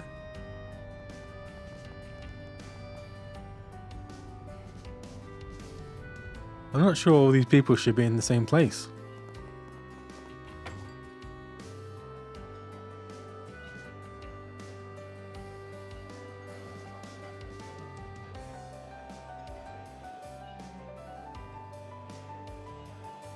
I was definitely building up for something really bad happening. With Amata's reign of terror at an end, they were able to let go and truly enjoy the moment. Yep, that's a bit of foreshadowing there.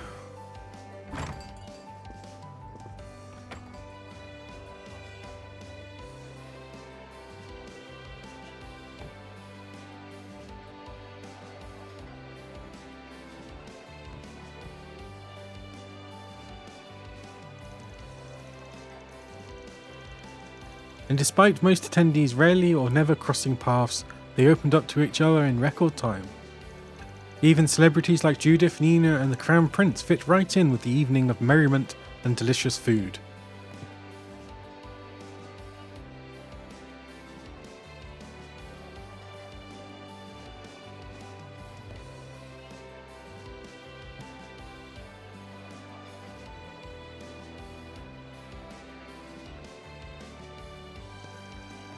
There were some who stepped over the line and ended up paying the price, but they only got what they deserved.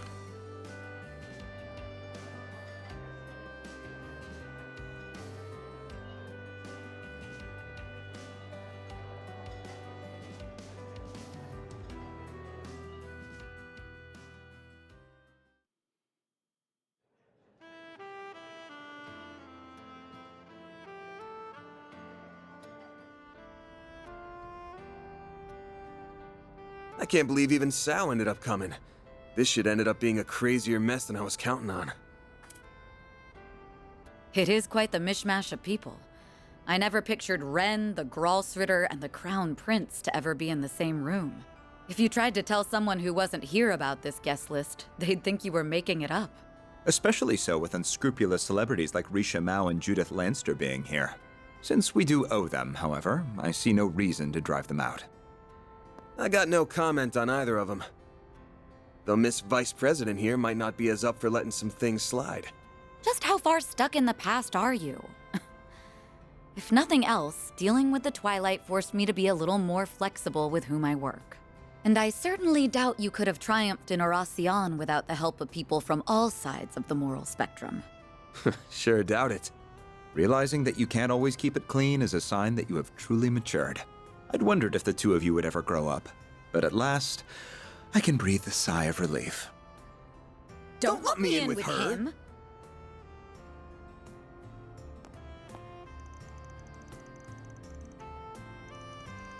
You're both exactly like you were in high school. That goes double for you then, you're still the same slave driver you've always been. Paid off, though, from the student council president to counseling the president. To be sure, you've never been shy about your lofty ambitions.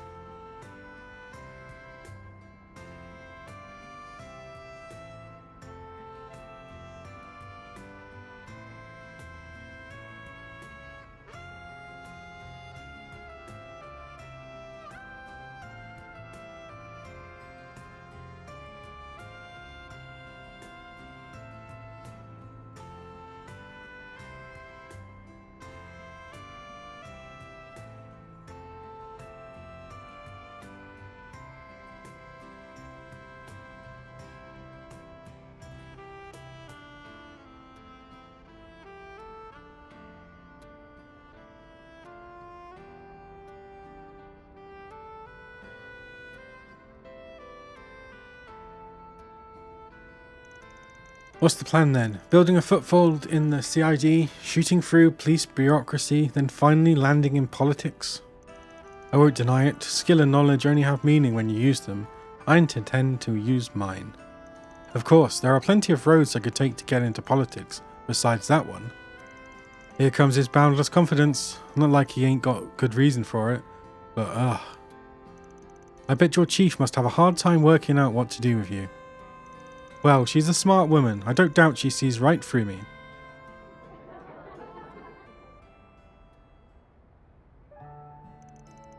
You found yourself a fine base of operations, haven't you? It's almost a shame the actual work you do from here is as shady as it comes. It really is a nice place. Even your landlords are sweethearts. I'm sure them being around has helped you achieve a balanced diet too, even if it probably still contains far too much sugar. Who are you, my mother? And if you think the work we're doing here is shady, maybe stop piling more on us. How are things with your dad, by the way? I've heard he's at least cooperating with the questioning. He is. I've started seeing glimpses of the man he once was. I did plan to stay in Eurasian until a guilty verdict on his charges was reached. But my mother sent me away, saying she was sure I had something more important to do. I see. Simone always was a strong woman, and it appears that she still is. Well, even if there's more to come, you must be feeling some relief that you've finally settled matters with him. I do. Half the reason I wanted to become a bracer was to clear my doubts about father. I hate how those doubts turned out to be justified, but even still, he'll always be family to me. Jeez. And though it led me to being the one to charge him, I don't regret the path I chose. Now I can dedicate my days to mulling over what being a bracer really means to me. It's time for me to consider my personal goals, to find how I can wield my shield, my sword for my sake. It's like I can finally see things for what they truly are for the first time. Maybe you should try aiming for that unofficial S rank then. You know you got the determination to work for it. I don't know about that, or why you know about that rank for that matter.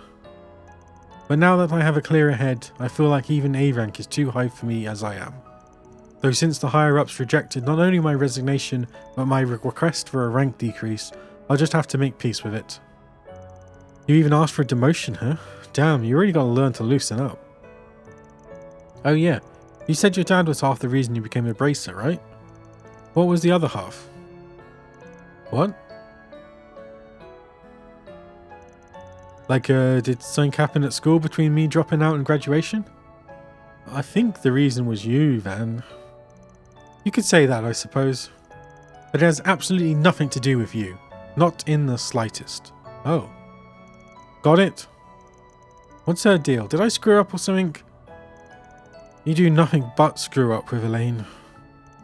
Me and my big mouth. Stop whispering over me, honestly, boys.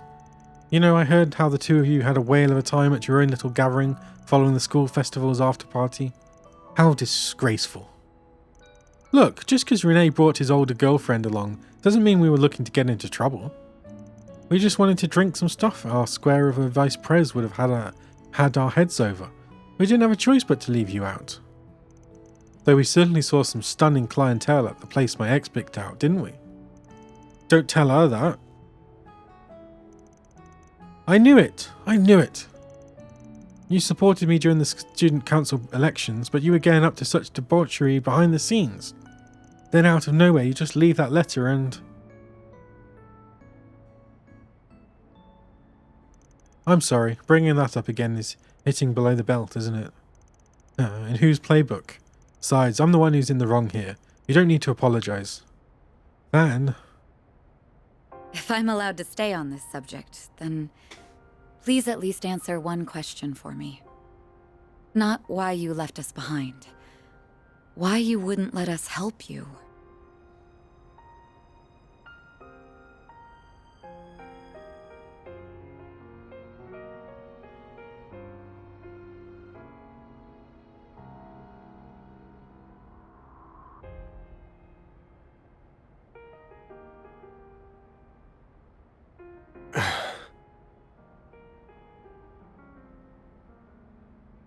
I know we were at that age where we weren't quite adults, but we weren't children either. Maybe we couldn't have helped much even if we tried.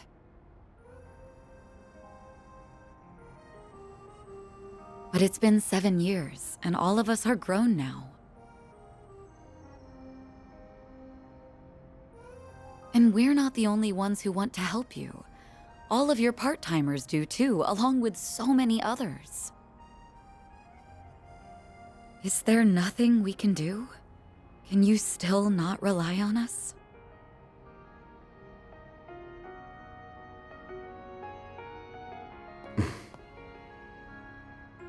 Sorry.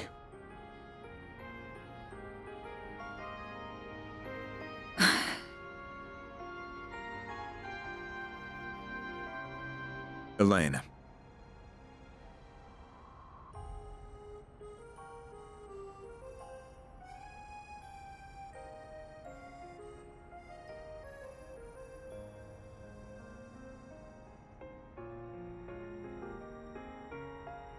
I know what you're going to say. I'm sorry, Van. I overstepped my boundaries there.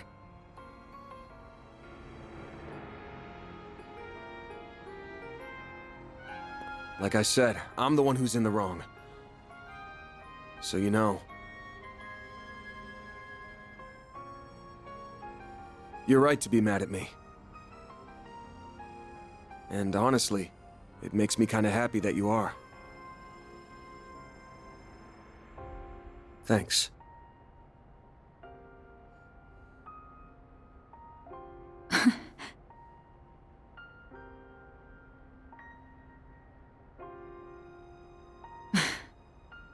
You are so uncool. Yeah, no arguments here. It goes beyond uncool. It's almost painful to watch sometimes.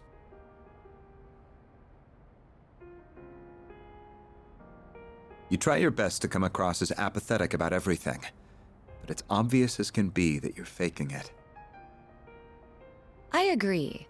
We bracers might get labeled something as embarrassing as allies of justice, but you're the one acting more like a kid's idea of cool. Someone who's so soft that he can't bear to turn his back on anyone in need. Hit the nail on the head. You're softer than half the candy you eat, and aren't even aware of it. You guys can stop dunking on me any time now.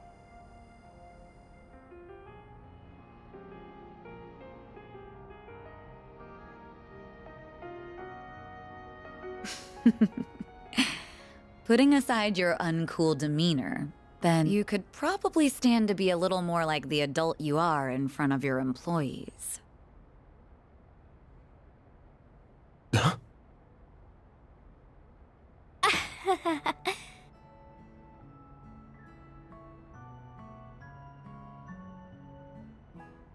Damn, fun's over already? We didn't mean to butt in. We just wanted to tell you that it was about time for the party to break up. That doesn't really track with how hard you were trying not to be noticed. How long have you guys been there?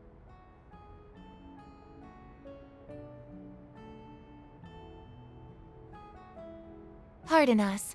We arrived roughly around when you said thanks. You are so hopeless. You can sniff out just about anything, but you couldn't catch a whiff of us right around the corner?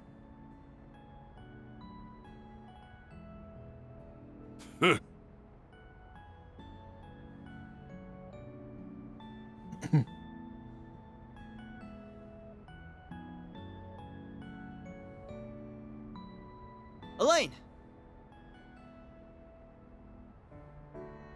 We're heading back to the branch now. What are you gonna do?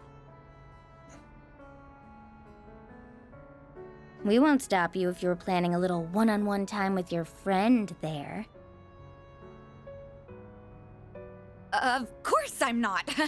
I'll, come down and join you.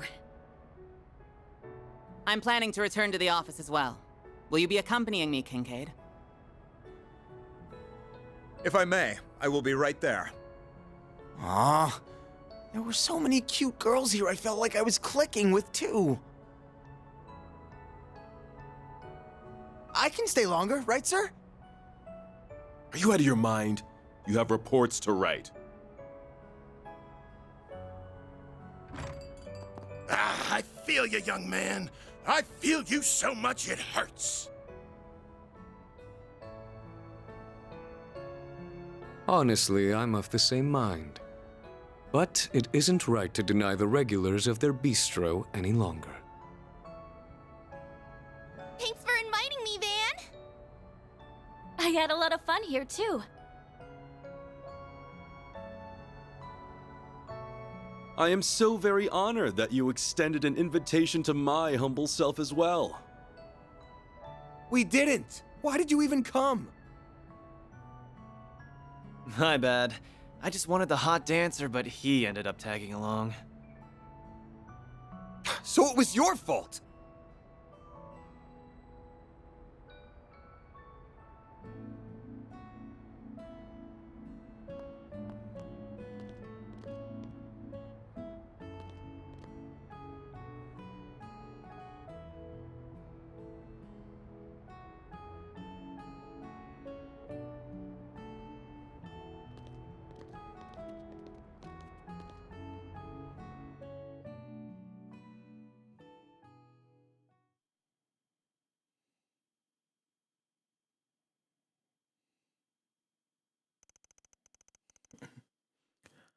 Oh, still November 30th.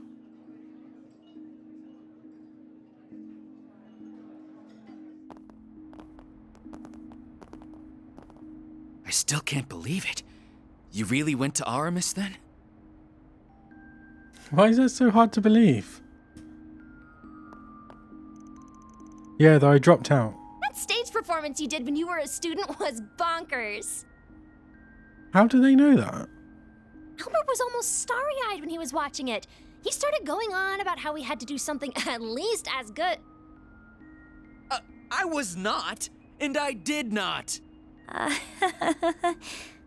Well, may it serve as inspiration while we start ironing out what we want to do for our own festival. Goodbye for now, Van. Thank you for inviting us. There were so many interesting folks. I had a blast chatting them up. Glad to hear it. What about you? Had fun? Well, the food was pretty stellar, and it was exciting to meet so many different kinds of people. Whatever. Thank you for inviting me, sir. Aw, sir. Look at him being so sweet. Sweet now, but will he go back to sour later? You don't need to analyze me.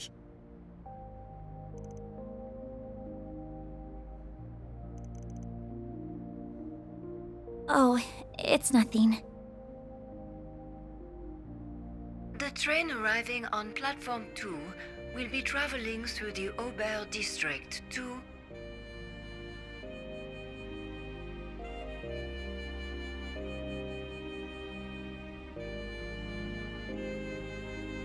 The train arrived. Oh. There's our train. You gotta go on, yes.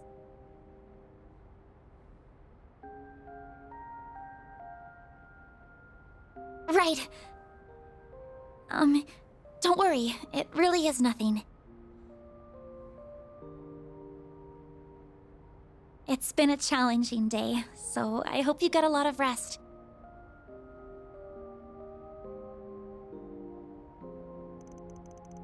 Same to you. Night all.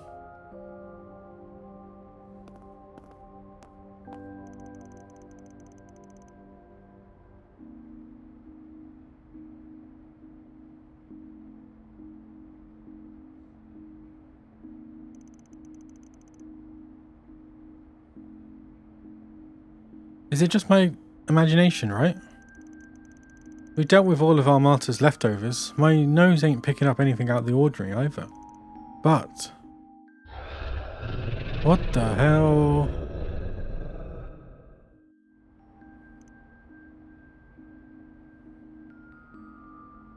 I doubt I'll sniff out anything more tonight.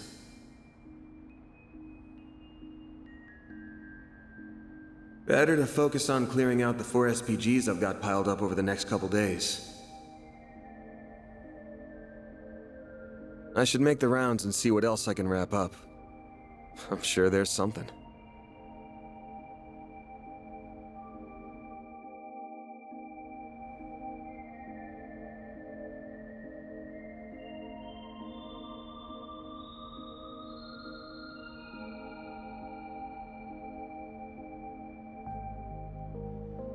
Okay. All right. There's something I would like to tell you, Spriggan. Please decode this and arrive at the truth. I shall be waiting.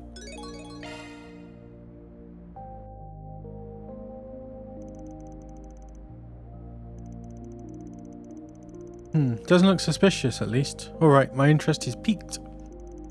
I guess this message here must be code it was telling me to look into. First task, go to the stable along the river upon which the injured iron steeds descend. Seems innocent enough. Don't know what they're after, but I'll play along for a bit and see what's up.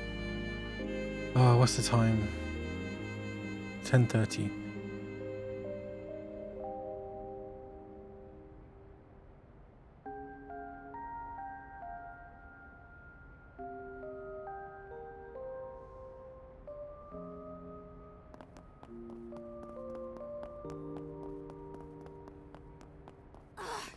How is it this late?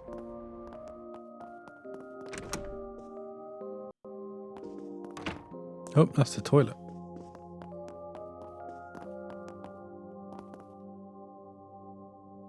Is she drunk?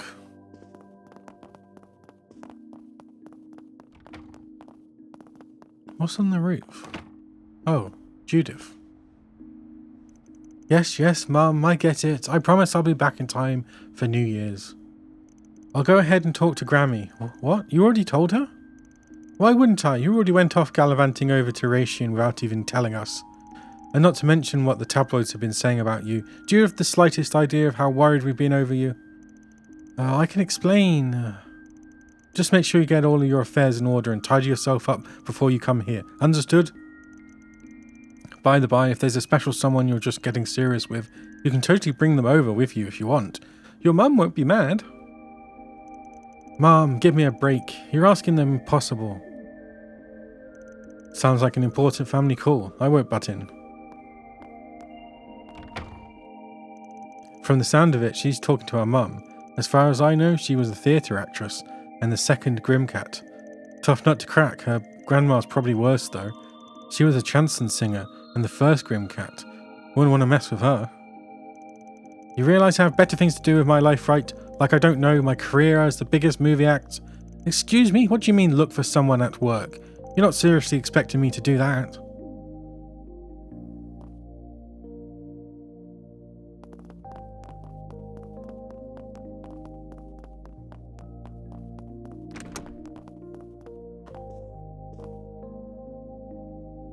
Oh, I could just finish. Oh, but that feels like... Oh, I would just finish, but... Oh, there's the compulsion to finish everything. Well...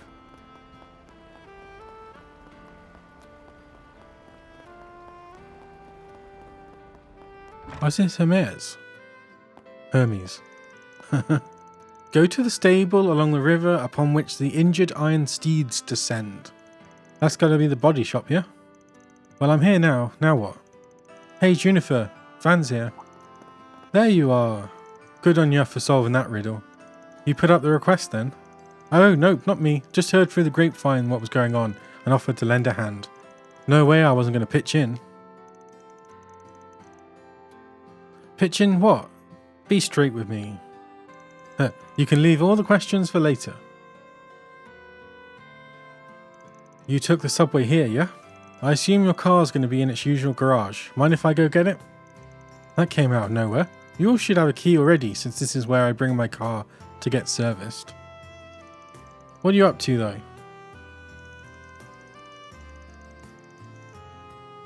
Nothing bad. Surprise. You're getting a nice free car wash on your dear truck. Uncle here's going to give it to his best shot too, so we'll get her... we'll get her nice and shiny. Oh, okay. Thanks for the offer. Little out of nowhere, though. I definitely like that, but let me pay for it. Nothing scares me more than free stuff. Hey, absolutely not. It's fine. Don't look a gift car wash in the water. But seriously, we don't need your money. Done a splendid job right there, not looking suspicious, you know. Look, Van, don't play hard to get here. You won't owe us a thing. Client's already paid in full. So just shut up and get your car washed. Client, who the hell puts up an order like this? But fine, since you insist, I'll leave you to it. Great, let me go get her. Uncle, better get your button gear while I'm away for the best car wash ever. Oh, I forgot her. Juniper immediately left for Old Town. When she returned, she did so with Van's pickup truck, bringing it into the shop. Oh, come on. Now where? Let's do this.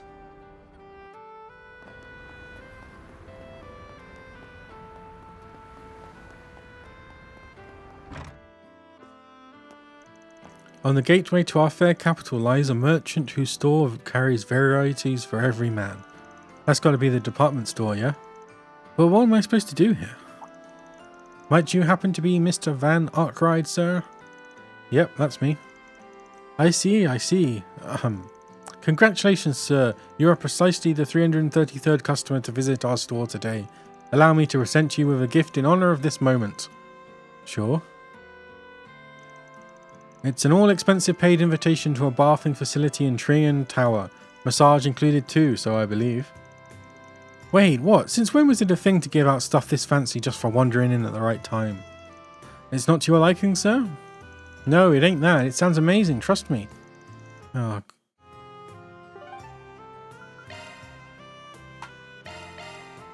Let's go to the hotel. I assume that's where it's next. Where 3 pillars stand and you can hear the rushing water. Well, that's my best guess. The hotel has those 3 pillars on the logo. Wonder what they got in store this time. Oh, I should find out who it is. Welcome to the Maserati Hotel. We've been expecting you. Oh, it's them. Oh, hey, Rumsfeld. You've been waiting for me. Guess that means you got tied up in this thing too. Huh, indeed I did. But first, why not sit down and relax? Surely all this adventuring has made you rather tired. Feel free to unwind while we prepare the grand finale. Oh, what's that supposed to mean? Guess there's no point getting all worked up about it. Thank you for your patience. Wait, it'll be... Oh my god, what? Oh.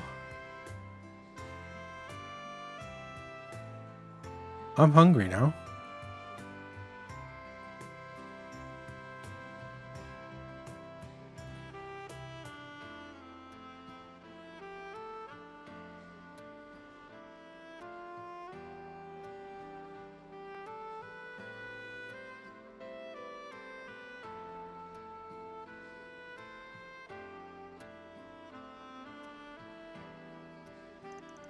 It's our reward for your tireless work, Mr. Arkwright. Bon appetit. Seriously, though? Adios, did I die the other day? Am I in heaven? This is a mountain of sweets and it's all mine? Oh, it's so wonderful to see you delighted. It's the least we could have done, truly. Okay, hold the phone for a sec. Without even getting into how the hell I'm going to eat all this without gaining a billion kurum. What's the catch here? I'm not saying I don't trust you, but I kind of don't trust you. It's too good to be true. Too nice. The hell are you getting at? Nothing, Mr. Arkwright. Don't be so presumptuous. Wait, you? Oh, of course it's her. Oh, whoa. Oh, it's everyone that you helped. You dragged the whole damn city in here for this? Oh, that flustered look on your face is just too cute. Well worth the effort of gathering everyone here. Are the pieces coming together now? Why all these friends and acquaintances of yours are here? I know. I mean, I already got your money. You really don't need to pay me back for anything. Ah, but we do. We all wanted to get together to show our appreciation to you, the hard-working Spriggan who helped us all through this wild year. I mean, that's literally just my job. I don't get it. You're my clients. I'm your Spriggan. That's all there is to it, really. Oh, read the room, you doofus. This is more a personal way of thanking you. Our thanks transcends Mira, my boy. This we felt was the best way to show our gratitude. We owe it mostly to Brasilia, though. She did all the heavy lifting. We thought this might make you happy, and it made us happy to give back to you. We didn't bungle it, did we? You people are impossible. But, thanks, sir. What a day. Oh, he likes it. I'm happy to see that. Well, without further ado, let's bring out his presents. Van and his clients reminisced over tea. His diligence and leadership vived in their minds. One by one, familiar faces walked up to the Spriggan's seat. So, do you remember us, Van? You helped us out with the register issue at our work. Hey, don't go blurting that out loud. Anyway, I give it all back after that. You really saved me there. We heard you have a sweet tooth, so we got you some cream puffs. We made sure to get plenty. Hope you like them. So, ever since you got my wallet back, I haven't lost it again. You're really giving me peace of mind. I can live my life again. Thank you so much again for saving me from that stalker. Sure thing. Oh, I'm not here to pay anything off. I'm just here because it sounded fun. You like acting all jaded and glum, but there's this softy side that always shines through. You're having fun, aren't you? Zip it. I didn't ask to have fun. Thanks again for helping with that pendant. If it wasn't for you and your group, I never would have gotten to know Bruno like that. As thanks, I brought you some Engadin from Basil. It's already here on the table, so I hope you like it. Engadin? Damn, you know your sweets, huh? Honestly, wasn't expecting you to show up in the first place. I hadn't been planning on it, honestly. But somebody wouldn't stop nagging me about it. That takes care of that. Reward deposited.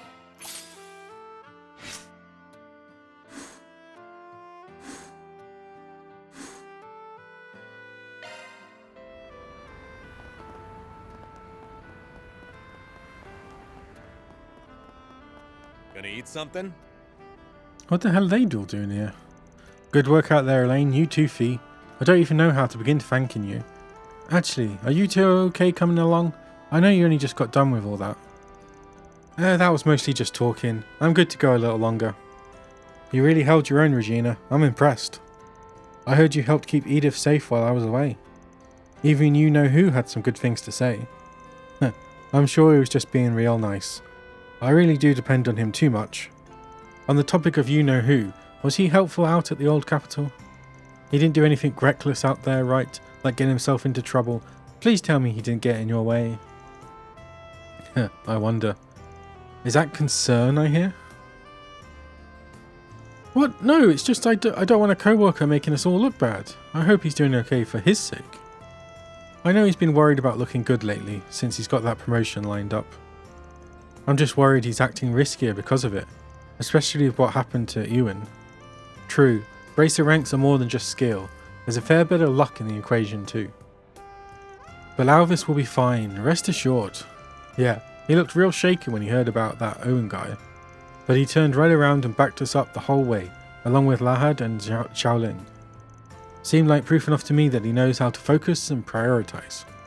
I see, well good, he better be able to clear his head like that if he wants to get that B rank. There it is, now she's speaking her mind. You know, you're not far off yourself, why not join him on the job now? Well, maybe I'll give it some thought. Looks like Elaine and the other bracers are having an after party. I thought they all split up after they got back. Not a group I want to stick my nose in.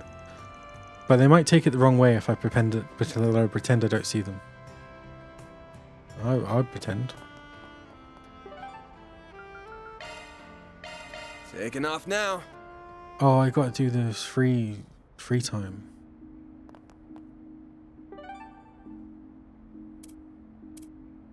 Stargazing. Oh, here we go, Judith.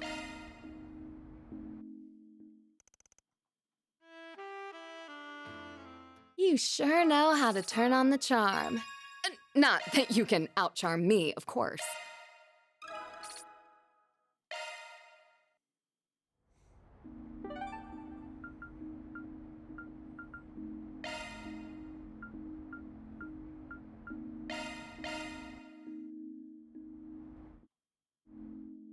You have grown so much.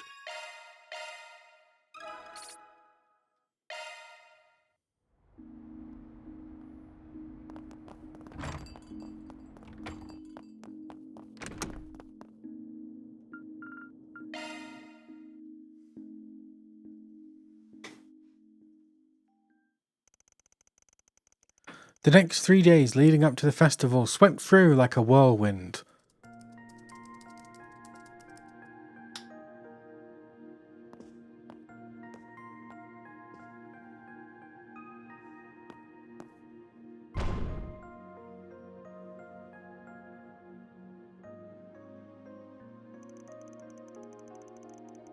Though the trouble with Almata was recent, there was very little in the way of problems relating to them. Instead, most of Arkwright Solutions' work consisted of subcontracted tasks and other modest requests. As if celebrations were already upon them, they found themselves rewarded with not just Mira, but food and other material gifts as well. Those, together with the gradual increase in decorations strewn across the city, made them keenly aware of the festival's approach. Each of Van's assistants also found themselves considering their respective futures in response to what he said. With all this in mind and more, it felt like the grand event was destined to become a turning point in their lives. The day approached with much suspense, both at home and abroad, for what was to come following a memorial service set for Kriel was the unveiling of the Republican Army's next generation of weapons. And it's bound to not go well.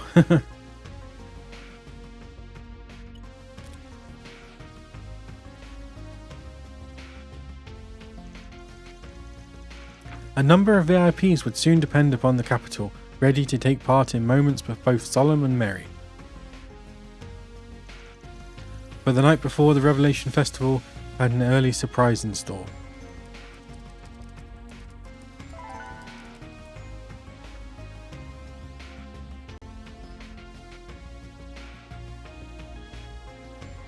Oh, I forgot to watch a movie. Be on guard for the 7th Genesis at the Revolution Festival tomorrow. C. Who's C?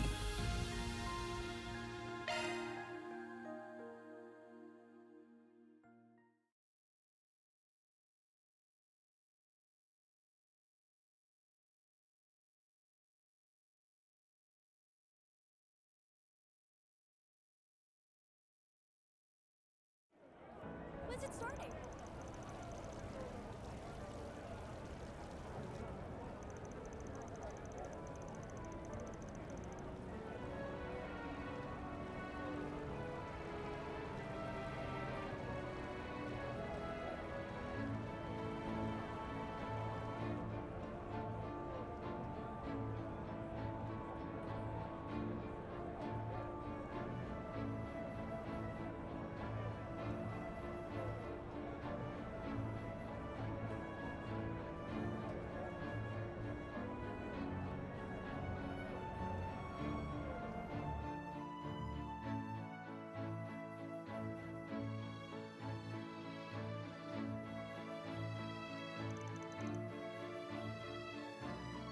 It's almost 10 AM. Kept us waiting long enough. Just look at all the people. I spot Yume and a bunch of others too. I'm impressed you can pick her out from the crowd.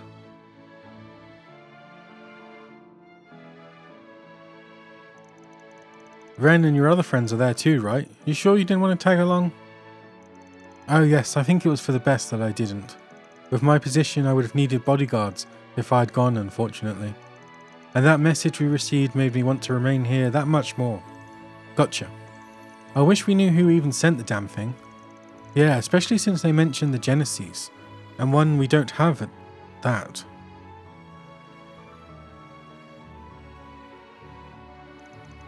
All we have to go on is the name C.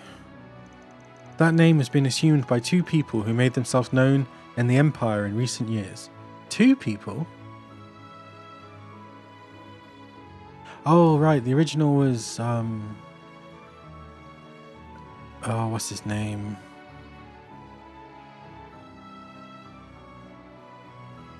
Oh, I can't remember.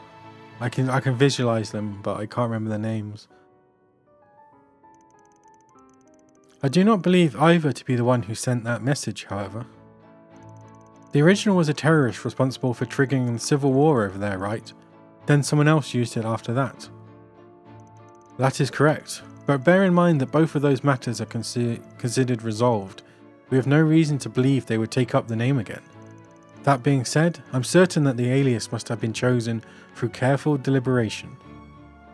Yeah, now it's just a matter of figuring out if they're trying to help us or mess with us. But not like we got much to go on. We can't even say for sure it's someone whose name starts with a C. That's true, it could be anyone. Melchior's still at large, so hell can't even write him off. Oh, there's Anya's dad. Ladies and gentlemen, it's 10 a.m., which means that the time has come. President Gramhart has arrived to make his speech. Oh. There's Renee too.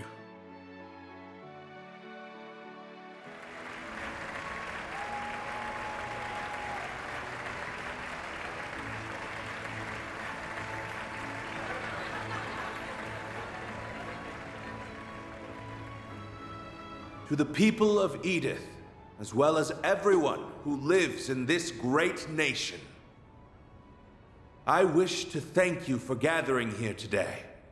I am Roy Gramhart.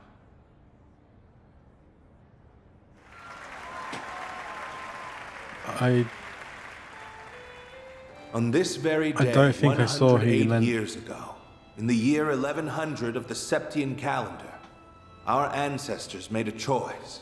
Oh, no. Truly remarkable choice.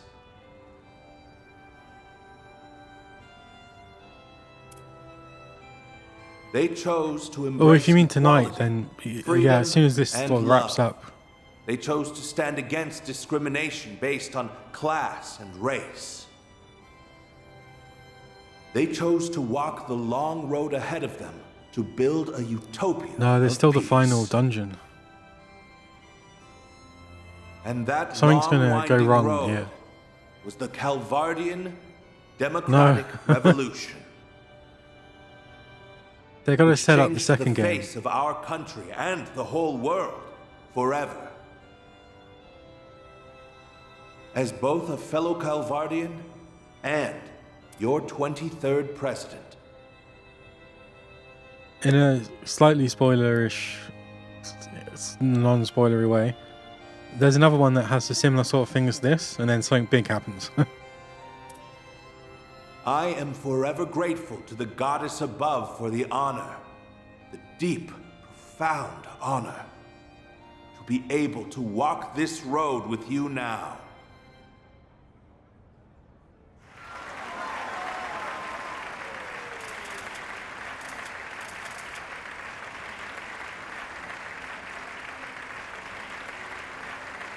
Something's gonna come out like the president is working for Armata all along, or... However, though I would love to proclaim this as a day of celebration alone, I, alas, cannot. They've got all these, they're introducing all these new weapons as well. So I feel like something's gonna go wrong with the weapons, or... something's gonna happen, civil war, or... For as we all know, our brothers and sisters from Cray Village were taken from us at the hands of cowardly terrorists. The people of Cray shared our ideals and dreams. We walked the same path hand in hand, but they were cruelly ripped from our grasp. Despite this great loss, we moved forward, and all of you cooperated with the recent emergency declaration.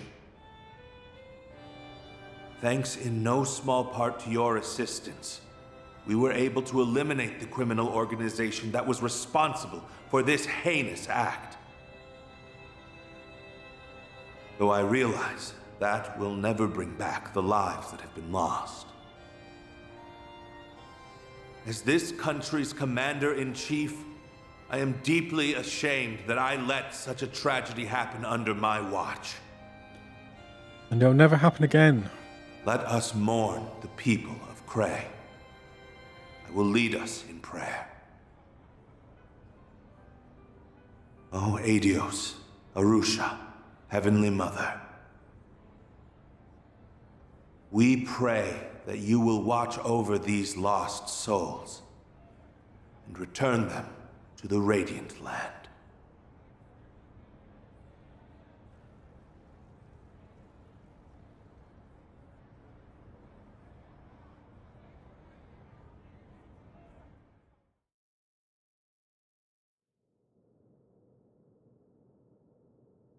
At this time, the Edith Cathedral Choir will be singing a hymn, followed by a statement from Archbishop Jerome.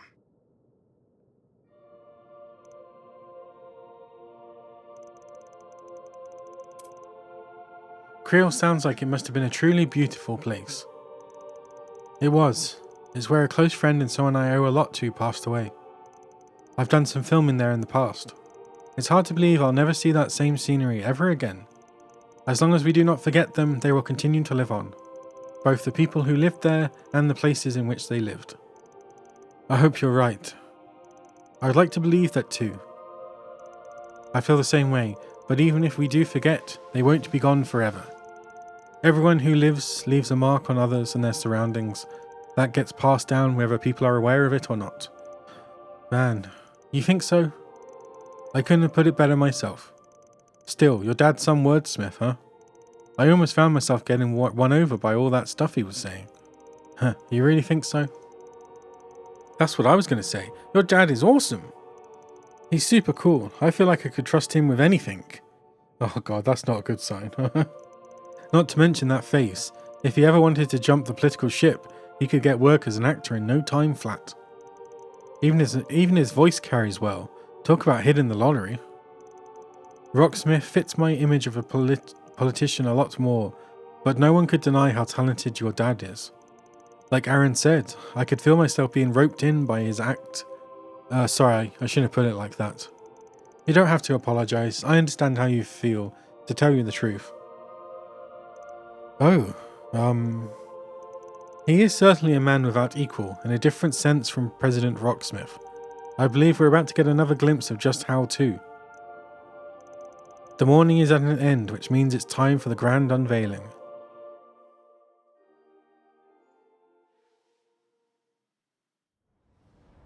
That was a wonderful ceremony.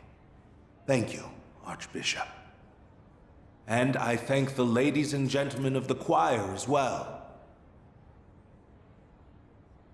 The road to success is paved with hardship, and the road this nation has walked has not been without its challenges.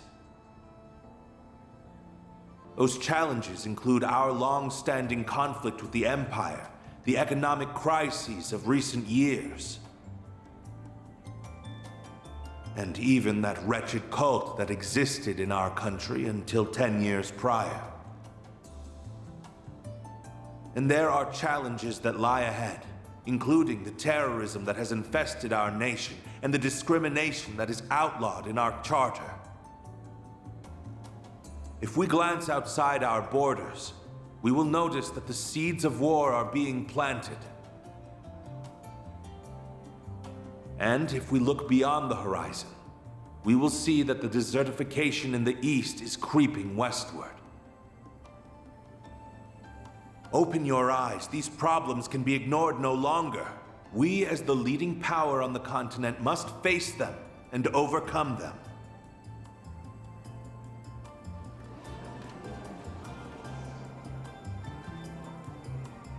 Take the founders of our revolution, for instance. They confronted their challenges head-on and actualized their ambitions. Sheena Dierk, Auguste Alden, Aramis Gainsborough, and Olga Atkinson surmounted every obstacle that barred their way. And we will do the same. We must stand united as we move into tomorrow as one.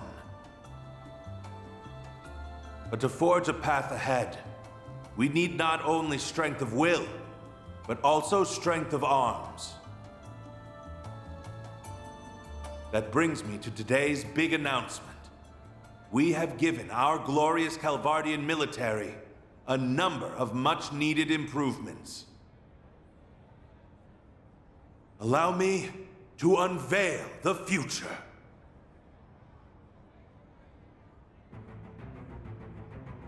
Uh-oh. Oh, they're probably gonna have like a nuke, aren't they? They've like taken the nuke. First, we have our next generation Shedar tanks. Boring. They will replace our antiquated Vasion models. These tanks will leave the ones used in the Empire firmly in the dust. They are twice as fast and equally as durable. The main cannon's raw power measures up to theirs, and they are capable of firing nearly 3 times the distance.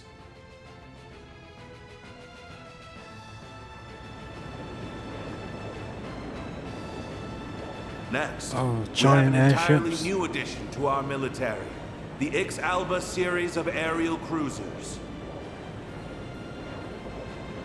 They are 120 arcs long, which places them between our battleships and mid-sized airships in size. They are equipped with highly advanced weaponry, and their cutting-edge control systems allow them to conduct operations with complete autonomy. Based on our recent field tests, we have concluded that even one of these cruisers can dominate an entire squadron of Imperial airships. I feel like they've just escalated it more than anything.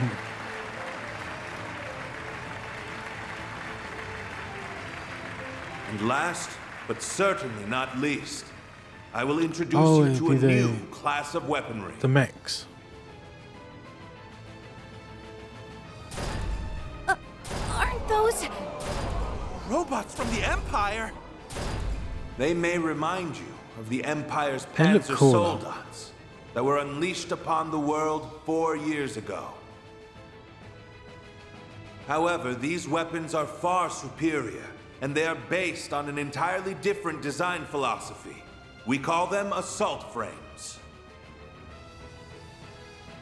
Their control systems utilize Zypha technology, which maximizes their performance and strengthens their output, mobility, and reaction speed. Their potential is limitless. Not even the Empire's latest Panzer Soldat models can compare. Our military is doing so great. How wonderful. Long live the Republic! How wonderful!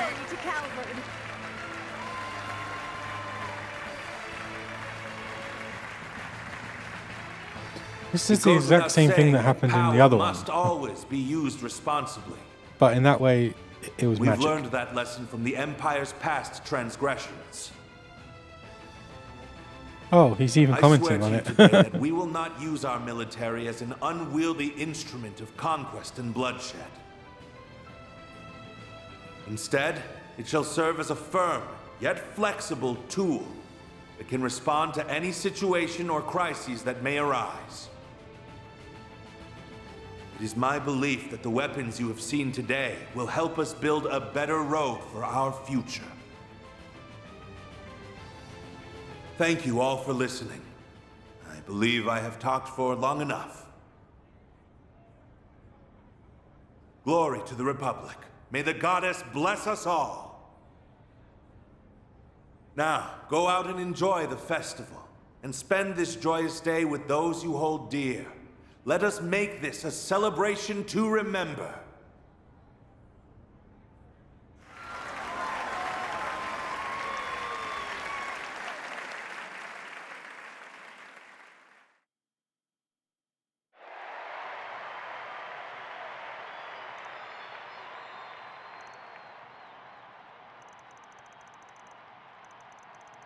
Oh, even if we've already seen the airships and the AFs, yeah. Well, what did... That was certainly overwhelming, okay.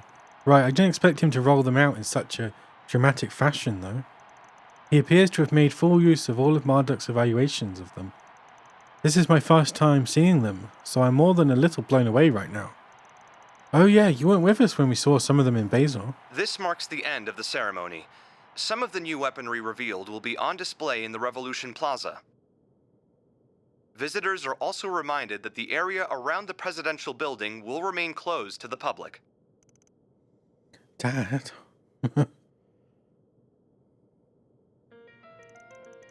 Anyway, now that the big speeches are over, it's time to get to what we planned. We'll spread throughout the city while checking for Spriggans on the bulletin boards. Sounds good. We'll also be keeping an eye out for any signs of the 7th Genesis, even if we shouldn't dedicate too much of our energy to that. Yeah, there's still a chance that the message was a prank, but better safe than sorry. I wish my fares hadn't ended up casting such a shadow over what should be a happy day. Oh come on, you're being silly. Tell me about it. I'd be more nervous not being in the loop on what's going on at this point. We want to be involved. Besides, I'm all for everyone enjoying the festival. Only me and one other person need to be actively patrol. Just if you notice something out of the ordinary, anything at all, you let us all know. That's vital. Understood. We'll be on the lookout. My nose might not be as good as yours, but there's no way I'd miss some trouble brewing. Understood. I'll always be available to switch in if I am needed. The same could be said for me. Should you need a hand, I will always be here. I appreciate it. Select one additional member to accompany Van. This character can be swapped.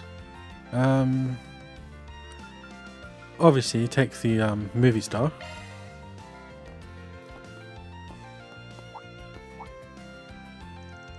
Looks like Victor's back already. Paulette and Yume must still be out enjoying the festival. I wonder if Maxim's with them too. They seemed like they were getting along pretty well at the party in any case. I kind of have mixed feelings about that, but I guess it ain't my call to make. Alright then, let's get to work. Let's do it. Let's do it tomorrow.